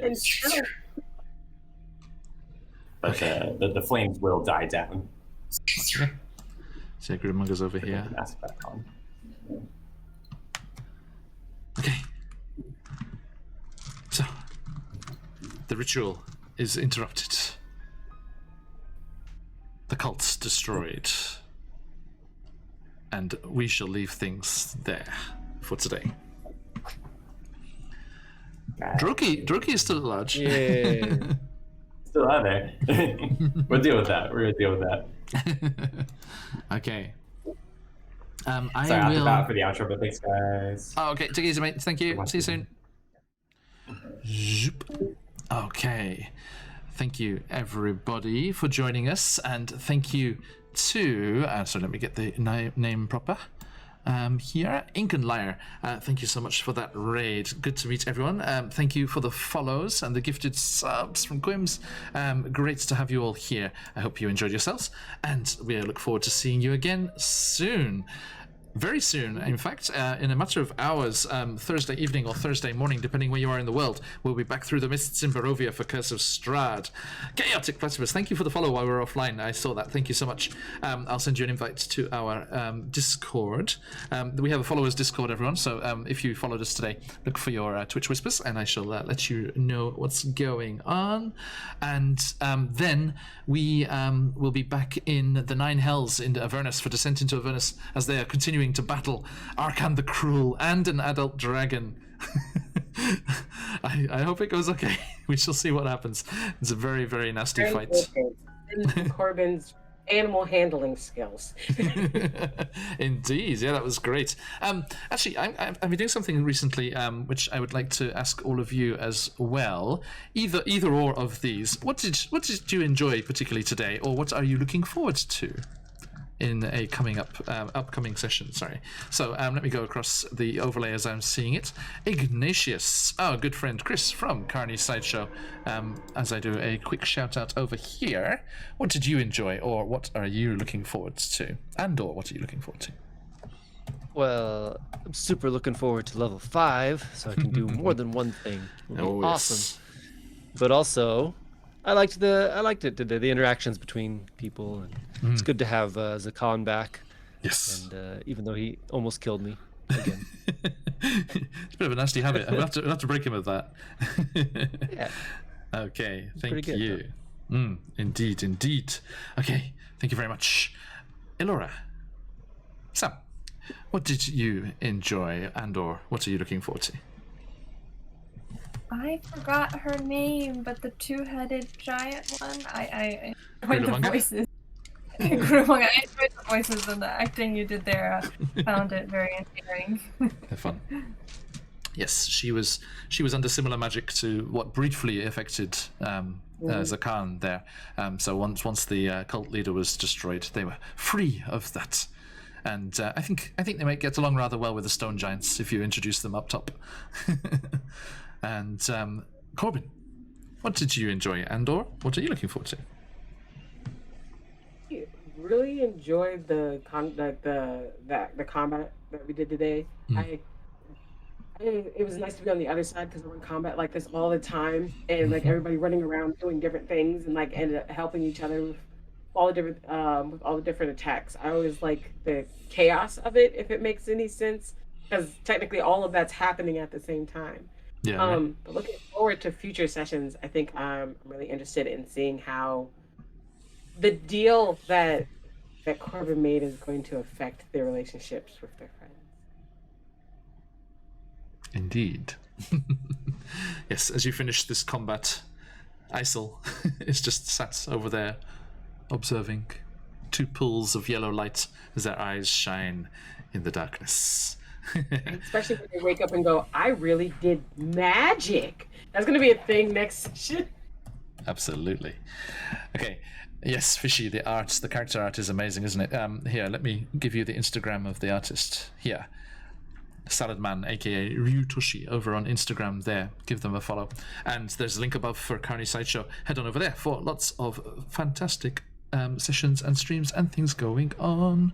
Okay, so yes, as I said before, we'll be back in Avernus tomorrow, and then as we roll around into next week, we are on holiday here in Japan, so there will be a small break on Tuesday with our Snout of Omgar taking a week off, but all of the other streams are going to go ahead, so we will see you for Out of the Abyss, Curse of Strahd, and Descent into Avernus next time as well. And before that, on Saturday, sorry, I forgot my schedules, we are on our Candlekeep Mysteries week. So on Saturday, we have our Candlekeep Mysteries as well. So do join us for that session. Still early stages there. We actually haven't got into the adventures of the book yet. We've just been doing stuff of their backstory as they travel to Candlekeep itself. But they are outside the gates, down in the small harbour port next to the thing itself, with Cuz Daisy there in chat. Yes, cannot wait to see you all again, Daisy. It's going to be a good old time. We shall have to deal with Greyra, the psychopathic druid, somehow. Now, that said, let me pass it over to Chris. What have you got coming up? There's something fun on Sunday I know about, at the very least. Yeah, super fun. So this Sunday, I'll just start with that. It's going to be really exciting. Sylvie's pajama party, D&D pajama party, where she makes them do real life skill checks and other things. We have two very special guests. And I just forgot. No, Ramji for the Fourth Culture and Mr. Robert Hartley. Yes. Nice. It'll be very fun to see them play against each other. Yeah, is it the first time you've had two at the same time? Two guests? Yeah, we were supposed to have two last time, but nice. We're starting now. All right. Yeah. Cool. Okay, I hope it's a good one. Okay, thank you very much. And other shows coming up? We'll have, actually, our one-shot crew is back next week after some stuff. Back on Tuesdays now because we have to change the date again. Okay. But we're back. Okay, next week we're off, but the week after, whichever way it works out, we shall go raiding one way or the other. Probably us raiding into you, I think, from the way the timing goes usually. Okay. Right, because we got an hour ahead of you, so we'll probably finish earlier. Right, okay, thank you all. Cannot wait to see you again. Oh, of course, Corbin. Sorry? I actually have something on Sundays that's starting now. Yes. What's that? Cool. Unfortunately, it's not on my channel. It is on Eva's Eviscerates. But I'm in a Monster Heart game on Sundays at 4:30 EST. 4:30 p.m. EST. Okay, so yeah. Yes, if you are in Europe or North America, please check that out. I will be fast asleep. Yeah, you are asleep. Well, I'll be just starting to wake up. It'll be 5:30 a.m. Monday morning. Yeah. Man, Okay. I love Monster Heart. Yeah, right. If depending on how long the session goes, yeah, can you do a shout out in the chat, Corbin? Just exclamation SO and then the name of the channel. Awesome. Everyone, Monster Hearts. I haven't experienced that one before, so it'd be nice to see, especially with the buttons. With the buttons. Baby is very fun to play. They're a gargoyle. They are brought to life by the spirit of the camp. Everyone who has fun there, they brought them to life, and now they're awesome. And Elora, as our resident New Yorker, what pizza will you be eating this week? So, stereotypes to the fore. Excuse me. Okay. Where is it? Yeah, exclamation SO. I believe that the command is open to. Actually, it might not be open to everyone. If you type the name of the thing, I'll do it for you. Just type the name of the channel. Do I put a space in between? Yes. Yeah. Exclamation SO. Oh yeah. Sorry. It's come here. Select. Okay, I will put a follow out for that. Sorry, it's not open to everyone. I will. If OBS will let me, I will do that for you. OBS, behave.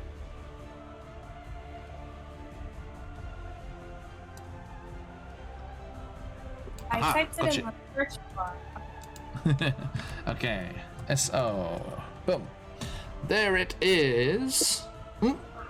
Oh, it didn't come up. Is that the right one? Must be something different on the username there, Corbin. Buns. Yep, I'm officially getting it straight off of their Twitter now. No worries. I'll just find out what it is. Okay. Everyone do stick around onto the ending screen as we will head off raiding ourselves. See who is playing at this time of the day. Who's on at the moment? Let's have a look. Okay. Let me give you a little cathartic FPS action as we head on over to an old friend of ours, Reeks. Thank you. There we go. There's the link, everyone. Head on over there and give them a follow to see Buns in Monster Hearts on Sunday or very early on Monday morning, depending on where you are. Okay. Let's head over and see our friend Reeks, and he's playing some Escape from Tarkov.